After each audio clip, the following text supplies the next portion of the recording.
ವೀಕ್ಷಕರೇ ನಮಸ್ಕಾರ. ಮಂಗಳ ಶಿಕ್ಷಣ ಮಾರ್ಗದರ್ಶಿ ವಿಶೇಷ ಕಾರ್ಯಕ್ರಮಕ್ಕೆ ಸ್ವಾಗತ. ನಾನು ಗೌತಮ್ ಶೆಟ್ಟಿ.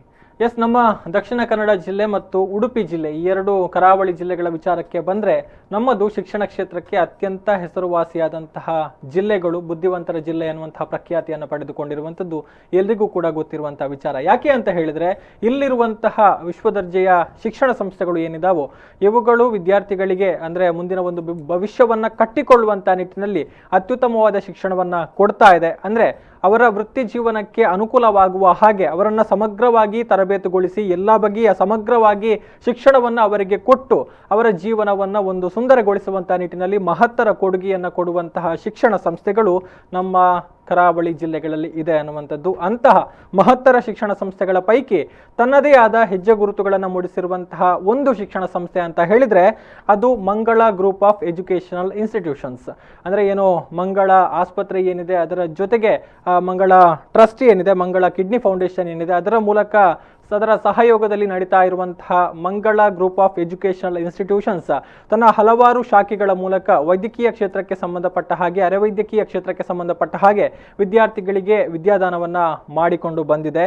ಸೊ ಇದೀಗ ಏನು ಪ್ರಸಕ್ತ ಕಾಲಘಟ್ಟದಲ್ಲಿ ನಾವು ಏನೆಲ್ಲ ಇದ್ದೇವೆ ಅಂದರೆ ಈಗಿನ ಒಂದು ಪ್ರಶ್ನೆ ಎಲ್ಲರಲ್ಲೂ ಕಾಡುವಂಥದ್ದು, PUC ಅಥವಾ ಒಂದು SSLC ಬಳಿಕ ನಾವು ಮುಂದಕ್ಕೆ ಯಾವ ಕೋರ್ಸ್ಗಳನ್ನು ಆಯ್ಕೆ ಮಾಡಿಕೊಳ್ಳಬೇಕು, ಯಾವ ಕೋರ್ಸ್ಗಳ ಮೂಲಕ ನಾವು ಹೋದರೆ ನಾವು ಸುಲಭವಾಗಿ ನಮ್ಮ ಜೀವನದಲ್ಲಿ ಗುರಿಯನ್ನು ಮುಟ್ಟಬಹುದು ಅನ್ನುವಂಥದ್ದು. ಸೊ ಈ ನಿಟ್ಟಿನಲ್ಲಿ ಮಂಗಳ ಗ್ರೂಪ್ ಆಫ್ ಎಜುಕೇಷನಲ್ ಇನ್ಸ್ಟಿಟ್ಯೂಷನ್ಸ್ ಅನೇಕ ಕೋರ್ಸ್ಗಳನ್ನು ವಿದ್ಯಾರ್ಥಿಗಳಿಗೋಸ್ಕರ ಕೊಡ್ತಾ ಇದೆ. ಆ ಮೂಲಕ ವಿದ್ಯಾರ್ಥಿಗಳ ಒಂದು ಜೀವನವನ್ನು ಸುಗಮಗೊಳಿಸುವಂತಹ ಪ್ರಯತ್ನವನ್ನು ಮಾಡ್ತಾ ಇದೆ. ಹಾಗಿದ್ರೆ ಈ ಒಂದು ಮಂಗಳ ಗ್ರೂಪ್ ಆಫ್ ಎಜುಕೇಷನಲ್ ಇನ್ಸ್ಟಿಟ್ಯೂಷನ್ಸ್ನಲ್ಲಿ ಇರುವಂತಹ ಒಟ್ಟು ಕೋರ್ಸ್ಗಳೇನು, ಏನೆಲ್ಲ ಫೆಸಿಲಿಟೀಸ್ಗಳು ವಿದ್ಯಾರ್ಥಿಗಳಿಗೆ ಸಿಗುತ್ತೆ, ಯಾವ ಮೂಲಕ ಆ ಒಂದು ಶಿಕ್ಷಣ ಸಂಸ್ಥೆಗೆ ವಿದ್ಯಾರ್ಥಿಗಳು ತಮ್ಮ ಅಡ್ಮಿಷನ್ ಅನ್ನು ಮಾಡಿಕೊಳ್ಬಹುದು, ಈ ಎಲ್ಲ ವಿಚಾರಗಳ ಬಗ್ಗೆ ಮಾಹಿತಿಯನ್ನು ಕೊಡುವಂಥ ನಿಟ್ಟಿನಲ್ಲಿ ಈ ಒಂದು ವಿಶೇಷ ಕಾರ್ಯಕ್ರಮವನ್ನು ನಾವು ನಿಮ್ಮ ಮುಂದೆಗೆ ಪ್ರಸ್ತುತಪಡಿಸ್ತಾ ಇದ್ದೇವೆ. ಸೊ ಎಲ್ಲ ವಿಚಾರಗಳಿಗೆ ಸಂಬಂಧಪಟ್ಟ ಹಾಗೆ ನಮ್ಮ ಜೊತೆಗೆ ಮಾತನಾಡುವುದಕ್ಕೆ ಮೊದಲನೆಯದಾಗಿ Mangala college of allied health ಸೈನ್ಸಸ್ನ ಪ್ರಿನ್ಸಿಪಲ್ ಆಗಿರುವಂತಹ ಪ್ರತಿಜ್ಞಾ ಸುಹಾಸಿನಿ ಮೇಡಮ್ ಅವರು ನಮ್ಮ ಜೊತೆಗೆ ಅತಿಥಿಗಳಾಗಿದ್ದಾರೆ. ಅನೇಕ ವಿಚಾರಗಳ ಬಗ್ಗೆ ಮಾಹಿತಿಯನ್ನು ತಿಳಿಸಿಕೊಡ್ತಾರೆ. ಮೇಡಮ್, ಕಾರ್ಯಕ್ರಮಕ್ಕೆ ಸ್ವಾಗತ. ಅದೇ ರೀತಿ ಮತ್ತೊಬ್ಬ ಅತಿಥಿ ನಮ್ಮ ಜೊತೆಗೆ ಇರುವಂಥವರು ಕಾರ್ತಿಕ್ ಕಾಮತ್ ಅವರು, ಸಹಾಯಕ ಪ್ರಾಧ್ಯಾಪಕರಾಗಿದ್ದಾರೆ, department of biochemistry, Mangala group of educational institutions. ಅವರನ್ನು ಕೂಡ ಕಾರ್ಯಕ್ರಮಕ್ಕೆ ಸ್ವಾಗತಿಸ್ತಾ ಇದ್ದೇನೆ. Welcome to the show sir. ಈಗಾಗಲೇ ಹೇಳಿದ ಹಾಗೆ ಮಂಗಳ ಗ್ರೂಪ್ ಆಫ್ ಎಜುಕೇಷನಲ್ ಇನ್ಸ್ಟಿಟ್ಯೂಷನ್ಸ್ನ ಒಂದು ಅಧೀನದಲ್ಲಿ 5 ಪ್ರಮುಖವಾಗಿ ಕಾಲೇಜುಗಳು ಕಾರ್ಯಾಚರಣೆಯನ್ನು ಮಾಡ್ತಾ ಇದೆ. ಈ ಪೈಕಿ ಮಂಗಳ ಕಾಲೇಜ್ ಆಫ್ ಪ್ಯಾರಾಮೆಡಿಕಲ್ ಸೈನ್ಸಸ್ ಮತ್ತು ಅಲೈಡ್ ಹೆಲ್ತ್ ಸೈನ್ಸಸ್ ಕಾರ್ಯಾಚರಣೆಯನ್ನು ಮಾಡ್ತಾ ಇದೆ. ಸೊ ಮೊದಲನೆಯದಾಗಿ ನಾವು ಮಂಗಳ ಸಂಸ್ಥೆಯ ಬಗ್ಗೆ ತಿಳಿದುಕೊಳ್ಬೇಕು. ಮೊದಲನೆಯದಾಗಿ ಪ್ರತಿಜ್ಞಾ ಸುಹಾಸಿನಿ ಮೇಡಮ್, ನಾನು ನಿಮ್ಮನ್ನು ಕೇಳೋದಿದ್ರೆ ಒಂದು ಮಂಗಳ ಈ ಒಂದು ಶಿಕ್ಷಣ ಸಂಸ್ಥೆಗಳ ಬಗ್ಗೆ ಮಾತನಾಡೋದಿದ್ರೆ ಒಂದು ಬೆಳೆದು ಬಂದ ಹಾದಿಯ ಬಗ್ಗೆ ಎಕ್ಸ್ಪ್ಲೇನ್ ಮಾಡ್ಬೋದಾ ಅಂತ. ಹೌದು, ಇತಿಹಾಸ ಹೇಳುವುದಾದ್ರೆ ಮೊದಲು 1988ರಲ್ಲಿ ಡಾಕ್ಟರ್ ಗಣಪತಿ ಪಿ ಅಂತ ಹೇಳಿ ಅವರು ನಮ್ಮ ಚೇರ್ಮನ್ ಆಗಿದ್ದಾರೆ. ಅವರು ಅನಸ್ಥೆಟಿಸ್ಟ್ ಕೂಡ ಡಾಕ್ಟರ್. ಅವರು ಮಂಗಳ ಹಾಸ್ಪಿಟಲ್, ಮಂಗಳ ನರ್ಸಿಂಗ್ ಹೋಮ್ ಅಂತ ಹೇಳಿ 1988ರಲ್ಲಿ ಶುರು ಮಾಡಿದ್ರು. ಅದಾದ್ಮೇಲೆ ಅದು ವರ್ಷಾನುಗಟ್ಟಲೆ ಅದು ಈಗ ಮಂಗಳ ಕಿಡ್ನಿ ಫೌಂಡೇಶನ್, ಮಂಗಳ ಹಾಸ್ಪಿಟಲ್ ಅಂಡ್ ಕಿಡ್ನಿ ಫೌಂಡೇಶನ್, ಹಾಗೆ ಐ ಫೌಂಡೇಶನ್ ಕೂಡ ಆಗಿದೆ. ಅದು ಗೊತ್ತಿರುವಂತ ವಿಷಯ. ಈ ವೇಳೆಯಲ್ಲಿ ಸರ್ ಯಾವಾಗ ಈ ಆಸ್ಪತ್ರೆಯನ್ನು ಶುರು ಮಾಡಿದ್ರು, ಅವರು ಒಂದು ವಿಷಯವನ್ನ ಮನಗಂಡದ್ದೆಂತ ಅಂತ ಹೇಳಿದ್ರೆ, ಡಾಕ್ಟರ್ಸ್ ಇದ್ದಾರೆ, ನುರಿತ ವೈದ್ಯರಿದ್ದಾರೆ, ಅವರು ರೋಗಿಗಳಿಗೆ ಏನು ಚಿಕಿತ್ಸೆ ಎಲ್ಲ ಕೊಡುವಾಗ ಅವರಿಗೆ ಬೇಕಾದದ್ದು ಅಲ್ಲಿ ಸಹಾಯ ಮಾಡಲಿಕ್ಕೆ ಟೆಕ್ನಿಷಿಯನ್ಸ್, ಅರೆ ಪ್ಯಾರಾಮೆಡಿಕೋಸ್, ಅರೆ ವೈದ್ಯಕೀಯ ಸಿಬ್ಬಂದಿಗಳು ಅಂತ ಹೇಳ್ತೇವೆ. ಅದನ್ನ ನೀವು ನರ್ಸಿಂಗ್ ಅಂತ ಹೇಳ್ಬೋದು, ಫಿಸಿಯೋಥೆರಪಿ ಹೇಳ್ಬೋದು, ಅಥವಾ ಯಾವುದೇ ಟೆಕ್ನಿಷಿಯನ್ಸ್ ಕೂಡ ಹೇಳ್ಬೋದು. ಅವರ ನಾವು ಅರೆ ವೈದ್ಯಕೀಯ ಸಿಬ್ಬಂದಿ. ಸರ್ ಅದನ್ನ ನೋಡಿದ್ದೆಂತ ಅಂತ ಹೇಳಿದ್ರೆ, ಆಗಿನ ಕಾಲದಲ್ಲಿ ಯಾರು ಈ ಅರೆ ವೈದ್ಯಕೀಯ ಸಿಬ್ಬಂದಿಗಳಿದ್ರು ಅವರು ಯಾರು ಕೂಡ ಟ್ರೈನ್ಡ್ ಟೆಕ್ನಿಷಿಯನ್ಸ್ ಅಲ್ಲ. ಹೇಳಿದ್ರೆ ಒಂದು 10ನೇ ತರಗತಿ ಆಗಿರ್ಬೋದು, PUC ಅಥವಾ ಒಂದು ಪ್ರಾಥಮಿಕ ಶಿಕ್ಷಣವನ್ನ ಪಡೆದ ನಂತರ ಅವರಲ್ಲಿ ಟೆಕ್ನಿಷಿಯನ್ ಆಗಿ ಸೇರ್ಕೊಳ್ಳೋದು ಒಂದು 6 ತಿಂಗಳ ನಂತರ ಕೆಲಸವನ್ನ ನೋಡಿ ಕಲಿಯುವುದು. ಆದರೆ ಅವರು ಸರ್ಟಿಫೈಡ್ ಟೆಕ್ನಿಷಿಯನ್ಸ್ ಅಲ್ಲ. ಕಾಲೇಜಿನಲ್ಲಿ ಇದನ್ನೇ ಓದುದು, ಅದಕ್ಕೊಂದು ಸರ್ಟಿಫಿಕೇಟ್, ಆ ರೀತಿ ಆಗಿನ ಕಾಲದಲ್ಲಿ ಇರ್ಲಿಲ್ಲ. ಅದನ್ನ ನಮ್ಮ ಚೇರ್ಮನ್ಸ್ ಅವರು ಮನಗಂಡ್ರು. ಅದರೊಟ್ಟಿಗೆ ಡಾಕ್ಟರ್ ಅನಿತಾ ಜಿ ಭಟ್ ಅಂತ ಹೇಳಿ ಅವರು ವೈಸ್ ಚೇರ್ಮನ್.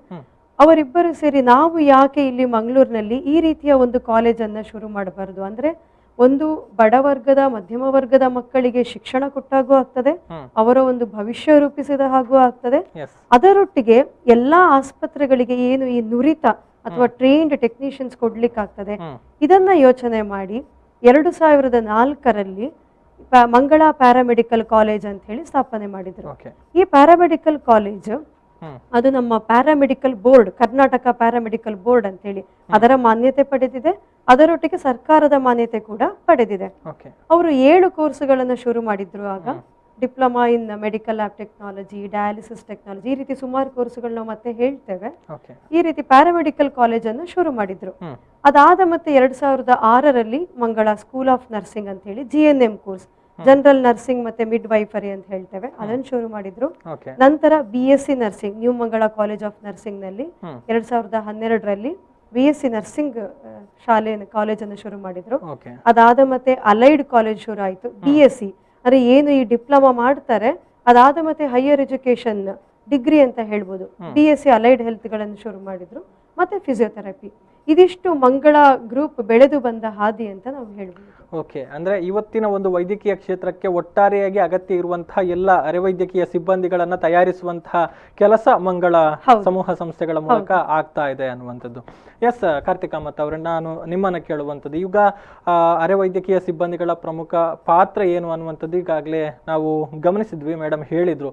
ಸೊ ಅವರ ಒಂದು ಇಂಪಾರ್ಟೆನ್ಸ್ ಎಷ್ಟಿದೆ, ಎಷ್ಟು ಅವರು ಆ ಒಂದು ಕ್ಷೇತ್ರದಲ್ಲಿ ಪರಿಣತರಾಗಿರುವಂಥದ್ದು ಎಷ್ಟು ಅಗತ್ಯ ಇದೆ ಅನ್ನುವಂಥದ್ದು? ಈ ಪ್ಯಾರಾಮೆಡಿಕಲ್ ಕ್ಷೇತ್ರದಲ್ಲಿ ಟ್ರೈನ್ಡ್ ಟೆಕ್ನಿಷಿಯನ್ ಅವರ ಅಗತ್ಯ ತುಂಬ ಅಗತ್ಯವಿರುವಂಥ ಕೆಲಸ ಅದು. ಮೆಡಿಕಲ್ ಫೀಲ್ಡ್ ಅನ್ನೋವಾಗ ಡಾಕ್ಟರ್ಗಳದ್ದು ಒಂದೇ ದಾರಿ ಇರುತ್ತೆ. ಎಲ್ಲ ಕೆಲಸವನ್ನು ಡಾಕ್ಟರ್ಗಳು ಮಾಡಲಿಕ್ಕೆ ತುಂಬ ಕಷ್ಟ ಆಗುತ್ತೆ. ಅವರು ಟ್ರೀಟ್ಮೆಂಟ್ ಮಾಡ್ತಾರೆ. ಈ ಟ್ರೀಟ್ಮೆಂಟಿಗೆ ಬೇಕಾದಂಥ ಟೆಸ್ಟ್ಗಳನ್ನು ಮಾಡಿ ಈ ರೋಗಿಗಳಲ್ಲಿ ಯಾವ ರೋಗವಿದೆ, ಅವರ ಪರಿಸ್ಥಿತಿ ಹೇಗಿದೆ, ಸುಧಾರಣೆ ಆಗ್ತಿದೆಯಾ ಅಥವಾ ಇನ್ನೂ ಹದಗೆಟ್ಟಿದೆಯಾ ಅಂತ ನೋಡಬೇಕಾದ್ರೆ ಈ ಟೆಕ್ನಿಷಿಯನ್ಗಳ ಅಗತ್ಯ ತುಂಬ ಈ ಫೀಲ್ಡಲ್ಲಿ ತುಂಬ ಇಂಪಾರ್ಟೆಂಟ್ ಆಗಿ ನಾವು ಹೇಳ್ಬೋದು. ಅವರು ಜಾಸ್ತಿಯಾಗಿ ಏನು ಮಾಡ್ತಾರೆ, ಈ ಡಾಕ್ಟರ್ಗಳಿಗೆ ಸಪೋರ್ಟ್ ಸ್ಟಾಫ್ ಆಗಿ ಕೆಲಸ ಮಾಡ್ತಾರೆ. ಅವರು ಮಾಡಿರುವಂಥ ಬೇರೆ ಬೇರೆ ಟೆಸ್ಟಿನ ರಿಪೋರ್ಟ್ ಮೇಲೆ ಅದನ್ನು ಆಧರಿಸಿ ಡಾಕ್ಟರ್ಗಳು ಟ್ರೀಟ್ಮೆಂಟ್ ಮಾಡೋದು ಅಥವಾ ಪೇಷಂಟಿಗೆ ಗುಣಮುಖರಾಗಿ ರಿಲೀಸ್ ಮಾಡುವಂಥ ಯಾವುದಾದ್ರೂ ಒಂದು ಸಣ್ಣ ಹೆಲ್ಪಿಗೋಸ್ಕರ ಸಹ ಈ ಸಿಬ್ಬಂದಿಗಳ ಮೇಲೆ ಡಿಪೆಂಡ್ ಆಗಿ ಇರ್ತಾರೆ. ರೋಗಗಳನ್ನು ಐಡೆಂಟಿಫೈ ಮಾಡೋದು ಅಥವಾ ಪತ್ತೆ ಹಚ್ಚುವಂಥದ್ದು. ಆ ಕಾರಣದಿಂದ ಈ ಫೀಲ್ಡಿಗೆ ಇಂಪಾರ್ಟೆನ್ಸ್ ತುಂಬಾ ಜಾಸ್ತಿ ಇದೆ. ಮಾಡುವ ಕೆಲಸ ಯಾವತ್ತು ಸರಿಯಾಗಿರಬೇಕು. ಆ ಸರಿಯಾದ ಕೆಲಸವನ್ನು ಮಾಡಬೇಕಾದ್ರೆ ಈ ಟೆಕ್ನಿಷಿಯನ್ಗಳನ್ನು ಕರೆಕ್ಟಾಗಿ ಟ್ರೈನ್ ಮಾಡಿ ಪಾಸ್ಔಟ್ ಆಗಿ ಬರಬೇಕು. ಈ ಟ್ರೈನಿಂಗೋಸ್ಕರ ಅವರನ್ನು ಖಾಲಿ ಶಿಕ್ಷಣದಲ್ಲಿ ಕ್ಲಾಸ್ ರೂಮಲ್ಲಿ ಕುತ್ಕೊಳಿಸಿ ಕಲಿಸೋದ್ರಿಂದ ಜಾಸ್ತಿ ಪರಿಣಾಮ ಬೀಳುವುದಿಲ್ಲ. ಅವರಿಗೆ ನಿಜ ಜೀವನದಲ್ಲಿ ಪೇಷಂಟ್ಗಳನ್ನು ನೋಡಬೇಕು, ಆ ಟೆಸ್ಟ್ಗಳನ್ನು ಮಾಡಬೇಕು. ಆ ಟೆಸ್ಟ್ಗಳನ್ನು ಮಾಡ್ತಿದ್ದಾಗೆ ಅವರು ಕಲಿತಿರೋ ಕಾರಣದಿಂದ ಇವರ ಪಾತ್ರ ಈ ಕ್ಷೇತ್ರದಲ್ಲಿ ತುಂಬಾನೇ ಜಾಸ್ತಿ ಪ್ರಾಕ್ಟಿಕಲ್ ನಾಲೆಜ್ ಬೇಕಾಗ್ತದೆ ಅವರು ಕಲಿತಾ ಇರುವಾಗಲೇ ಅನ್ನುವಂಥ. ಎಸ್, ಈ ಪ್ಯಾರಾಮೆಡಿಕಲ್ ಕೋರ್ಸಸ್ ಅಂದ್ರೆ ಏನು ಅನ್ನುವಂಥದ್ದು ಮೇಡಮ್, ಅಂದ್ರೆ ಮುಖ್ಯವಾಗಿ ಇದರಲ್ಲಿ ಏನೆಲ್ಲ ಇನ್ಕ್ಲೂಡ್ ಆಗಿರುತ್ತೆ ಅನ್ನುವಂಥದ್ದು ಕೋರ್ಸ್ ವೈಸ್ ನಾವು ಮಾತನಾಡೋದಿದ್ರೆ? ಹೌದು, ಈಗ ನಾವು ಮೊದಲೇ ಹೇಳಿದಾಗೆ ಡಿಪ್ಲೊಮಾ ಪ್ಯಾರಾಮೆಡಿಕಲ್ ಅಂತ ಹೇಳುವಾಗ ಡಿಪ್ಲೊಮಾ ಕೋರ್ಸ್ಗಳು ಬರ್ತದೆ. ಅದರಲ್ಲಿ ನಾವು ಹೇಳಿದ್ದೇವೆ ಇದು ನಮಗೆ affiliated to paramedical board Karnataka ಅಂತ ಸರ್ಕಾರದ ಮಾನ್ಯತೆ ಕೂಡ ಇದೆ. ಆ ಸರ್ಟಿಫಿಕೇಟಿಗೆ ತುಂಬಾ ಬೆಲೆ ಕೂಡ ಇದೆ. ಎಲ್ಲಿ ಹೋದ್ರೂ ಕೂಡ ಆ ಪ್ಯಾರಾಮೆಡಿಕಲ್ ಬೋರ್ಡ್ ನಲ್ಲಿ ಇರುವುದೇ 9 ಕೋರ್ಸ್ಗಳು ಟು ಡಿಪ್ಲೊಮಾ. ಅದರಲ್ಲಿ 7 ಕೋರ್ಸ್ಗಳನ್ನು ನಾವು ಮಂಗಳ ಕಾಲೇಜಿನಲ್ಲಿ ನಡೆಸ್ತಾ ಇದ್ದೇವೆ. ಇನ್ನೊಂದು ಹೆಮ್ಮೆಯ ವಿಷಯ ಅಂತ ಹೇಳಿದ್ರೆ ಈ ರೀತಿ 7 ಕೋರ್ಸ್ಗಳನ್ನು ನಡೆಸುವ ಕಾಲೇಜ್ ಈಗ ಮಂಗಳೂರು ದಕ್ಷಿಣ ಕನ್ನಡ ನಮ್ಮದೇ ಕಾಲೇಜ್. ಬೇರೆ ಇನ್ನೊಂದು ಗವರ್ಮೆಂಟ್ ಸರ್ಕಾರಿ ಕಾಲೇಜ್ ಬಿಟ್ರೆ ಪ್ರೈವೇಟ್ ಕಾಲೇಜಲ್ಲಿ ಇಷ್ಟು ಕೋರ್ಸ್ಗಳು ನಾವು ಒಟ್ಟಿಗೆ ನಡೆಸ್ತಾ ಇದ್ದೇವೆ. ಇಷ್ಟು ವರ್ಷದಲ್ಲಿ ಈಗ ಮೆಡಿಕಲ್ ಲ್ಯಾಬ್ ಟೆಕ್ನಾಲಜಿ, ಈಗ ಮೊದಲನೇ ಕೋರ್ಸ್ ನಾವು ಹೇಳುವಾಗ diploma in medical lab technology ಅಂತ ಹೇಳ್ತೇವೆ. ನೀವು ಕೇಳಿದ್ದೀರಾ, ಈಗ ಲ್ಯಾಬ್ ಯಾವ್ದಾರೊಂದು ಪ್ರೈವೇಟ್ ಲ್ಯಾಬ್ ಇರ್ಬೋದು, ಕ್ಲಿನಿಕಲ್ ಲ್ಯಾಬ್ ಇರ್ಬೋದು, ಅಲ್ಲಿ ರಕ್ತದ ಪರೀಕ್ಷೆ ಮಾಡಲಾಗುತ್ತದೆ ಅಂತ ಹೇಳ್ತದೆ. ಸೊ ಅಥವಾ ಹಾಸ್ಪಿಟಲ್ ಅಲ್ಲಿ ಯಾವುದೇ ಪೇಷಂಟ್ ಹೋದ್ರು ಕೂಡ ಅಲ್ಲಿ ಮೊದಲು ಬೇಕಾಗಿರೋದು blood test, urine test, sputum test, ಇಂಥದ್ದೇ. ಅದನ್ನ ನೋಡಿಕೊಂಡು ವೈದ್ಯರು ನಿರ್ಧಾರ ಮಾಡುವಂತದ್ದು. ಆ ರಿಪೋರ್ಟ್ ಅನ್ನು ನೋಡಿದ ಮತ್ತೆ ಆ ರಿಪೋರ್ಟ್ ಬೇಕೇ ಬೇಕು. ಸೊ ಈ ಟೆಕ್ನಿಷಿಯನ್ ಗಳ ಕೆಲಸ ಏನು ಅಂತ ಹೇಳಿದ್ರೆ ಸ್ಯಾಂಪಲ್ ಅನ್ನ ಕಲೆಕ್ಟ್ ಮಾಡಿ ಅವರಿಗೆ ಏನು ಆ ಟೆಸ್ಟ್ ಇಂಥದಕ್ಕೆ ಹೀಗೆ ಟೆಸ್ಟ್ ಮಾಡಬೇಕು ಅಂತ ಇರ್ತದೆ. ಆ ಟೆಸ್ಟ್ ಅನ್ನ ಮಾಡಿ ರಿಪೋರ್ಟ್ ಜನರೇಟ್ ಮಾಡುವ ಕೆಲಸ ಟೆಕ್ನಿಷಿಯನ್ಸ್ ಗಳದ್ದು. ಇದು ಲ್ಯಾಬ್ ಟೆಕ್ನಾಲಜಿ ಅಂತ. ಡಯಾಲಿಸಿಸ್ ಟೆಕ್ನಾಲಜಿ ಅಂತ ಹೇಳಿದ್ರೆ ಈಗ ಕಿಡ್ನಿ ಫೇಲ್ಯೂರ್ ಆದ್ರೆ, ಕಿಡ್ನಿ ಫಂಕ್ಷನ್ ಮಾಡುದಿಲ್ಲ ಅಂತ ಹೇಳಿದ್ರೆ ಅವರಿಗೆ ಆರ್ಟಿಫಿಷಿಯಲ್ ಆಗಿ ಏನು ಬ್ಲಡ್ ಪ್ಯೂರಿಫಿಕೇಶನ್ ಮಾಡ್ತೇವೆ ಅದನ್ನು ನಾವು ಡಯಾಲಿಸಿಸ್ ಅಂತ ಹೇಳ್ತೇವೆ. ಓಕೆ. ಈಗ ಹಾಸ್ಪಿಟಲಲ್ಲಿ ಯಾವ ಈ ಪೇಷಂಟ್ಗಳು ಬರ್ತಾರೆ, ಡಾಕ್ಟರ್ಸ್ ಇರೋದು ಟ್ರೀಟ್ಮೆಂಟ್ ಕೊಡ್ತಾರೆ, ಆಂಟಿಬಯೋಟಿಕ್ಸ್ ಪ್ರಿಸ್ಕ್ರೈಬ್ ಮಾಡೋದೆಲ್ಲ ಅವ್ರು ಮಾಡ್ತಾರೆ. ಆದರೆ ಅಲ್ಲಿ ನಿಂತು ಆ ಮೆಷಿನನ್ನು ಹ್ಯಾಂಡಲ್ ಮಾಡೋದು, ಪೇಷಂಟ್ ಕೇರ್ ಮಾಡೋದು, ಇಡೀ ಪ್ರೋಸೆಸ್ ಆಗುವಾಗ ಅದನ್ನು ಮಾನಿಟರ್ ಮಾಡೋದು ಈ ಡಯಾಲಿಸಿಸ್ ಟೆಕ್ನಿಷಿಯನ್ಗಳ ಕೆಲಸ. ಅದು ಈಗ ಎಲ್ಲ ಕಡೆ ಡಯಾಲಿಸಿಸ್ ಪ್ರೈವೇಟ್ ಸೆಂಟರ್ಸ್ ಇದೆ, ಅಥವಾ ಯಾವುದೇ ಖಾಸಗಿ ಆಸ್ಪತ್ರೆ ಅಥವಾ ಸರ್ಕಾರಿ ಆಸ್ಪತ್ರೆಗೆ ನೀವು ಹೋದ್ರೂ ಕೂಡ ಅಲ್ಲಿ ಡಯಾಲಿಸಿಸ್ ಸೆಂಟರ್ಸ್ ಇದೆ. ಅದು ಈ ಟೆಕ್ನಿಷಿಯನ್ಗಳ ಕೆಲಸ. ಮತ್ತೆ optometry, diploma in ophthalmic technology ಅಂತ ಹೇಳ್ತೇವೆ. ಅವರು ಈ ಕಣ್ಣಿನ ಬಗ್ಗೆ ಓದ್ತಾರೆ. ಅಂದ್ರೆ ಈಗ ಒಂದು ಕಣ್ಣಿನ ಟೆಸ್ಟ್ ಮಾಡೋದು, ಈಗ ವಿಷನ್ ಟೆಸ್ಟ್ ಅಂತ ಹೇಳ್ತೇವೆ. ಒಂದು ಕನ್ನಡಕ ತಗೊಳ್ಬೇಕಂತ ಹೇಳಿದ್ರೆ ಅದಕ್ಕೆ ನಾವು ವಿಷನ್ ಟೆಸ್ಟ್ ಅಂತ ಮಾಡ್ತೇವೆ. ಅದನ್ನ ಯಾವುದೇ ನೀವು ಒಂದು ಆಪ್ಟಿಕಲ್ಸ್ಗೆ ಹೋದ್ರು ಅಥವಾ ಒಂದು ಆಫ್ಥಾಲ್ಮಾಲಜಿಸ್ಟ್ ಹತ್ರ ಹೋದ್ರು ಕೂಡ ಮೊದಲು ಒಂದು ವಿಷನ್ ಟೆಸ್ಟ್ ಮಾಡಬೇಕು. ಅಥವಾ ಈಗ ಕಣ್ಣಿನ ಪೊರೆ ಇರ್ಬೋದು ಅಥವಾ ಕಣ್ಣಿನ ಏನೇ ಸಮಸ್ಯೆ ಇದ್ರು ಅದಕ್ಕೆ ಒಂದು ಸ್ಪೆಸಿಫಿಕ್ ಇಂಥದ್ದೇ ಟೆಸ್ಟ್ ಮಾಡಬೇಕು ಅಂತ. ಆ ಟೆಸ್ಟ್ಗಳನ್ನೆಲ್ಲ ಮಾಡುದು, ಆ ಇನ್ಸ್ಟ್ರೂಮೆಂಟ್ಸ್ ಗಳನ್ನ ಹ್ಯಾಂಡಲ್ ಮಾಡುದು ಈ ಟೆಕ್ನಿಷಿಯನ್ಸ್ಗಳು. ಅವ್ರು ಅದನ್ನೇ ಕಲಿತಾರೆ ಓದುವಾಗ ಕೂಡ. ಮತ್ತೆ diploma in imaging technology. Imaging technology ಅಂತ ಹೇಳಿದ್ರೆ ಇವರು ಇದನ್ನು ಕಲಿಯೋದು X ray, CT scan, MRI, ultrasound, ಇದನ್ನೆಲ್ಲ ಈಗೆಲ್ಲ ತುಂಬಾ ಪ್ರಾಮುಖ್ಯತೆ ಇದೆ ಇದಕ್ಕೆ.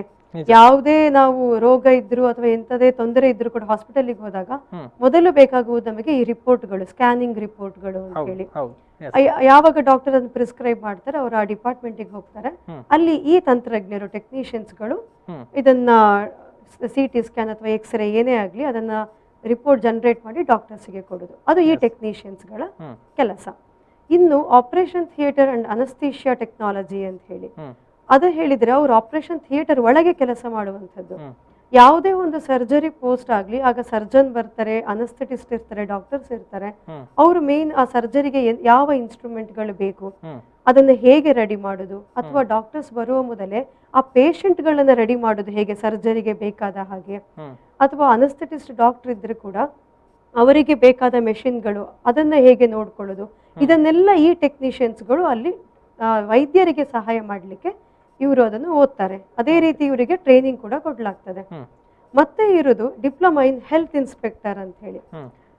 ಇದು ಒಂದು ಕೋರ್ಸ್ ಎಂತ ಹೇಳಿದ್ರೆ ಇವನ್ ಸರ್ಕಾರ ಇದು ಗೌರ್ಮೆಂಟ್ ಅಪಾಯಿಂಟ್ ಕೂಡ ಆಗ್ತದೆ ಈ ಕೋರ್ಸ್ಗಳಿಗೆಲ್ಲ. ಬೇರೆ ಎಲ್ಲಾ ಕೋರ್ಸ್ಗಳಿಗೂ ಆಗ್ತದೆ, ಆದ್ರೆ ಈ ಕೋರ್ಸ್ ನಲ್ಲಿ ಹೆಚ್ಚು ಪ್ರಾಮುಖ್ಯತೆಯಾಗಿ ನಾನು ಹೇಳ್ತಾ ಇದ್ದೇನೆ. ಈಗ ನೀವು ಯಾವುದೇ ಒಂದು ಮುನ್ಸಿಪಾಲಿಟಿ ಕಾರ್ಪೊರೇಷನ್ ತಗೊಳ್ಳಿ, ಅಲ್ಲೆಲ್ಲ ಹೆಲ್ತ್ ಅಂಡ್ ಸ್ಯಾನಿಟರಿ ಇನ್ಸ್ಪೆಕ್ಟರ್ ಅಂತ ಹೇಳಿ ಇರ್ತಾರೆ.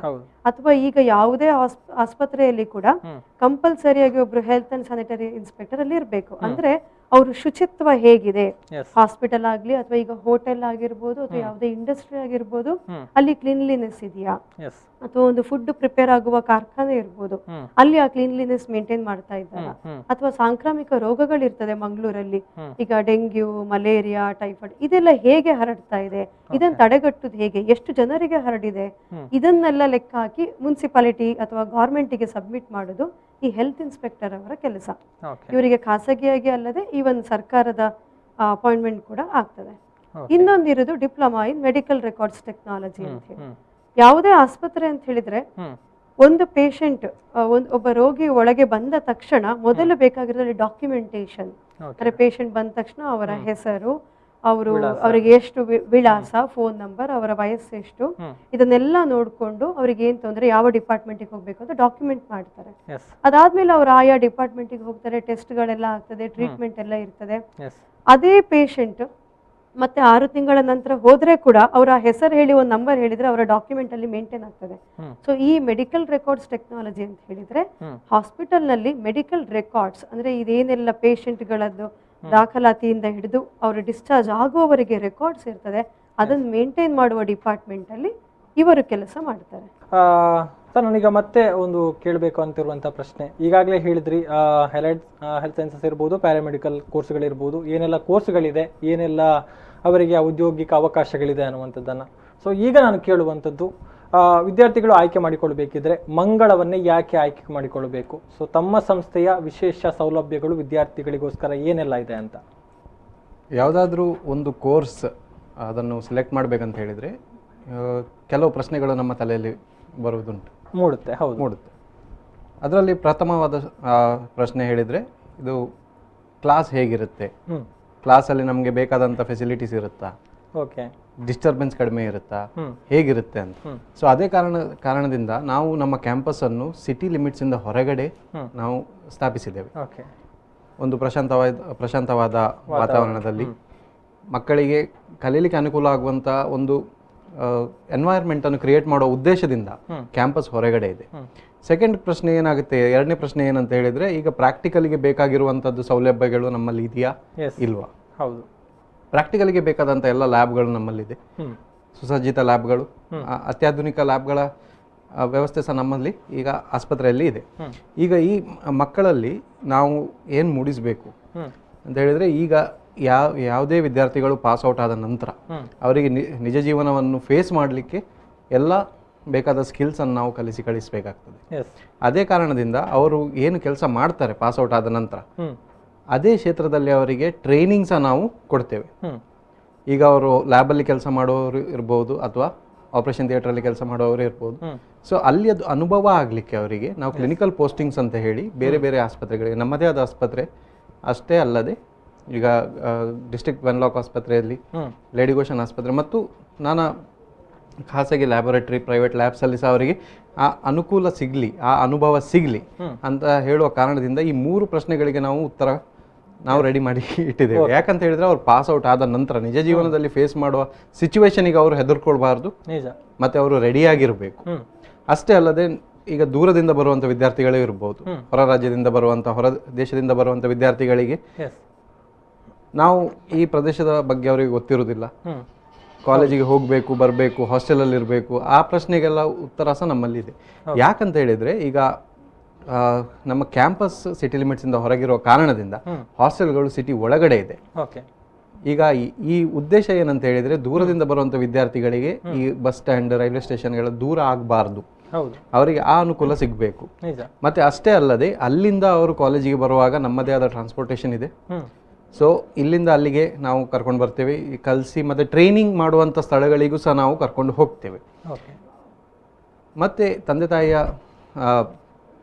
ಮನಸ್ಸಿನಲ್ಲಿರುವಂಥ ಪ್ರಶ್ನೆ, ಈಗ ಹಾಸ್ಟೆಲಲ್ಲಿದ್ದರೆ ಏನಾಗ್ಬೋದು, ಅದೊಂದು ಸಣ್ಣ ಚಿಂತನೆ ಎಲ್ಲರ ಮನಸ್ಸಲ್ಲಿ ಇರುತ್ತೆ. ಅದೇ ಕಾರಣದಿಂದ ನಾವು ಅವರಿಗೆ ಕಟ್ಟಿ ಹಾಕದ ಹಾಗೆ, ಈಗ ಸಿಟಿಯಿಂದ ಹೊರಗಡೆ ಇದೆ ಅಂತ ಹೇಳಿದರೆ ಅವ್ರಿಗೆ ಕಟ್ಟಿ ಹಾಕಿದ ಹಾಗೆ ಆಗ್ಬೋದು, ಏನೂ ಇಲ್ಲ, ಜನರನ್ನು ನೋಡ್ಲಿಕ್ಕೆ ಸಿಗುವುದಿಲ್ಲ. ಅದೇ ನಾವು ಹಾಸ್ಟೆಲನ್ನು ಸಿಟಿ ಲಿಮಿಟ್ಸಲ್ಲಿ ಒಳಗಿಟ್ಟು ಅವರಿಗೆ ಬೇಕಾದಂಥ ವ್ಯವಸ್ಥೆಗಳನ್ನು ಅಲ್ಲೂ ಕೂಡ ಕೊಟ್ಟು ಖಾಲಿ ಕಲಿಯುವಂಥದ್ದು ಮತ್ತು ಪ್ರಾಕ್ಟೀಸಿಗೋಸ್ಕರ ಅವರನ್ನು ನಾವು ಕಾಲೇಜಿಗೆ ಕರ್ಕೊಂಡು ಬರ್ತೇವೆ ಮತ್ತು ಇಲ್ಲಿ ಟ್ರೈನಿಂಗ್ ಕೊಡ್ತೇವೆ. ಅಷ್ಟೇ ಅಲ್ಲದೆ ಆಲ್ರೌಂಡ್ ಡೆವಲಪ್ಮೆಂಟು ಸಹ ಈಗ ತುಂಬ ಇಂಪಾರ್ಟೆಂಟ್. ಖಾಲಿ ಕಲಿತು ಹೊರಗಡೆ ಬರುವಂಥ ಮೆಷಿನ್ಗಳನ್ನು ನಾವು ಯಾವತ್ತು ತಯಾರು ಮಾಡಬಾರ್ದು. ಅದಕ್ಕೆ ಪರ್ಸನಾಲಿಟಿ ಡೆವಲಪ್ಮೆಂಟ್, ಆಲ್ರೌಂಡ್ ಡೆವಲಪ್ಮೆಂಟ್ ಬಗ್ಗೆ ಸಹ ತುಂಬ ಚಿಂತನೆ ಮಾಡಿದ್ದೇವೆ. ಸ್ಪೋಕನ್ ಇಂಗ್ಲಿಷ್ ಇರ್ಬೋದು, ಕಮ್ಯುನಿಕೇಶನ್ ಸ್ಕಿಲ್ಸ್ ಇರ್ಬೋದು, ಮಾತಾಡುವಂಥ ಸಾಫ್ಟ್ ಸ್ಕಿಲ್ಸ್. ಯಾಕಂದರೆ ಅವರು ದಿನನಿತ್ಯ ಪೇಷಂಟನ್ನು ನೋಡ್ತಾರೆ, ಅವರೊಟ್ಟಿಗೆ ಅವರ ಅನುಭವ ಸಹ ಒಳ್ಳೇದಿರಬೇಕು. ಯಾಕಂತ ಹೇಳಿದ್ರೆ ನಮ್ಮದು ಈಗ ಗೋಲ್ ಏನಂತ ಹೇಳಿದರೆ, ನಾವು ಒಂದು ರೋಗಿಗೆ ಸೇವೆ ಮಾಡುವಂಥದ್ದು. ಆ ಸೇವೆಯಲ್ಲಿ ಯಾವುದು ಕೊರತೆ ಬರಬಾರ್ದು. ಟೆಕ್ನಿಕಲ್ ಪಾಯಿಂಟ್ ಇರಲಿ ಅಥವಾ ಅವರ ಹತ್ರ ದಿನನಿತ್ಯ ಮಾತಾಡುವಂಥ ಯಾವುದೇ ಸಿಚುವೇಶನ್ ಅಲ್ಲಿ ಸಹ ಅವರಿಗೆ ಆ ಥರ ರೂಡ್ನೆಸ್ ಆಗಿ ಸ್ವಲ್ಪ ನಾವು ಕೇಳಿರ್ತೇವೆ, ಅವರು ಜೋರಿದ್ದಾರೆ, ಅವರು ಸರಿ ಮಾತಾಡೋದಿಲ್ಲ ಅಂತ. ಕರೆಕ್ಟ್. ಅದನ್ನು ನಾವು ಆದಷ್ಟು ಕಡಿಮೆ ಮಾಡಿ ಈ ಇಂಟರಾಕ್ಷನ್, ಪೇಷಂಟ್ ಒಟ್ಟಿಗೆ ಇಂಟರಾಕ್ಷನ್ ಎಷ್ಟು ಒಳ್ಳೇದಿರುತ್ತೆ ಅಷ್ಟೇ ಒಳ್ಳೇದಾಗಿ ಇವರ ಪರ್ಸನಾಲಿಟಿ ಕೂಡ ಮ್ಯಾಚ್ ಮಾಡುವಂಥ ಎಲ್ಲ ಸೌಲಭ್ಯಗಳನ್ನು ನಾವು ಕೊಡ್ತೇವೆ. ಅದಲ್ಲದೆ ಇನ್ನು ಹೇಳ್ಬೇಕಾದ್ರೆ ಇನ್ನು ಕೆಲವು ಮಕ್ಕಳಿಗಿರ್ಬೋದು, ನಾವು ಈ ಪ್ಯಾರಾಮೆಡಿಕಲ್ ಅರೆವೈದ್ಯಕೀಯ ಕೋರ್ಸ್ಗಳಿಗೆ ಹೋಗ್ತೇವೆ. ಕೆಲವೊಬ್ರು ಮಕ್ಕಳು ಈ ಸ್ಪೋರ್ಟ್ಸ್ ನಲ್ಲಿ ತುಂಬಾ ಹುಷಾರಿರ್ತಾರೆ, ಅವ್ರಂದ್ರೆ ಅದರಲ್ಲೇ ಸ್ವಲ್ಪ ಅಚೀವ್ ಮಾಡ್ಬೇಕು, ನಾವು ಪಾರ್ಟಿಸಿಪೇಟ್ ಮಾಡ್ಬೇಕು, ನ್ಯಾಷನಲ್ ಸ್ಟೇಟ್ ಲೆವೆಲ್ ಅಂತೆಲ್ಲ ಇರ್ತದೆ. ಅವ್ರಿಗೊಂದು ಅಂಜಿಕೆ ಇರ್ಬೋದು, ನಾವು ಇಂಥ ಕೋರ್ಸ್ಗಳಿಗೆ ಸೇರ್ಕೊಂಡ್ರೆ ನಾವು ಅದನ್ನ ಕಂಟಿನ್ಯೂ ಫೋಕಸ್ ಮಾಡ್ಲಿಕ್ಕೆ ಆಗ್ತದಾ ಇಲ್ವಾ, ನಮ್ಗೆ ಅವಕಾಶ ಕೊಡ್ತಾರಾ, ಈ ಪ್ಯಾರಾಮೆಡಿಕಲ್ ಕಾಲೇಜ್ ನಲ್ಲಿ ಹೋದ ಮತ್ತೆ ನನ್ಗೆ ಪಾರ್ಟಿಸಿಪೇಟ್ ಮಾಡ್ಲಿಕ್ಕೆ ಇವ್ರು ಬಿಡ್ತಾರಾ ಇಲ್ವಾ, ಅಥವಾ ಅದಕ್ಕೆ ಟ್ರೈನಿಂಗ್ ಕೊಡ್ಲಿಕ್ಕೆ ಜನ ಇದ್ದಾರಾ ಇಲ್ವಾ, ಈ ರೀತಿ ಒಂದು ಸಂಶಯ ಇರಬಹುದು.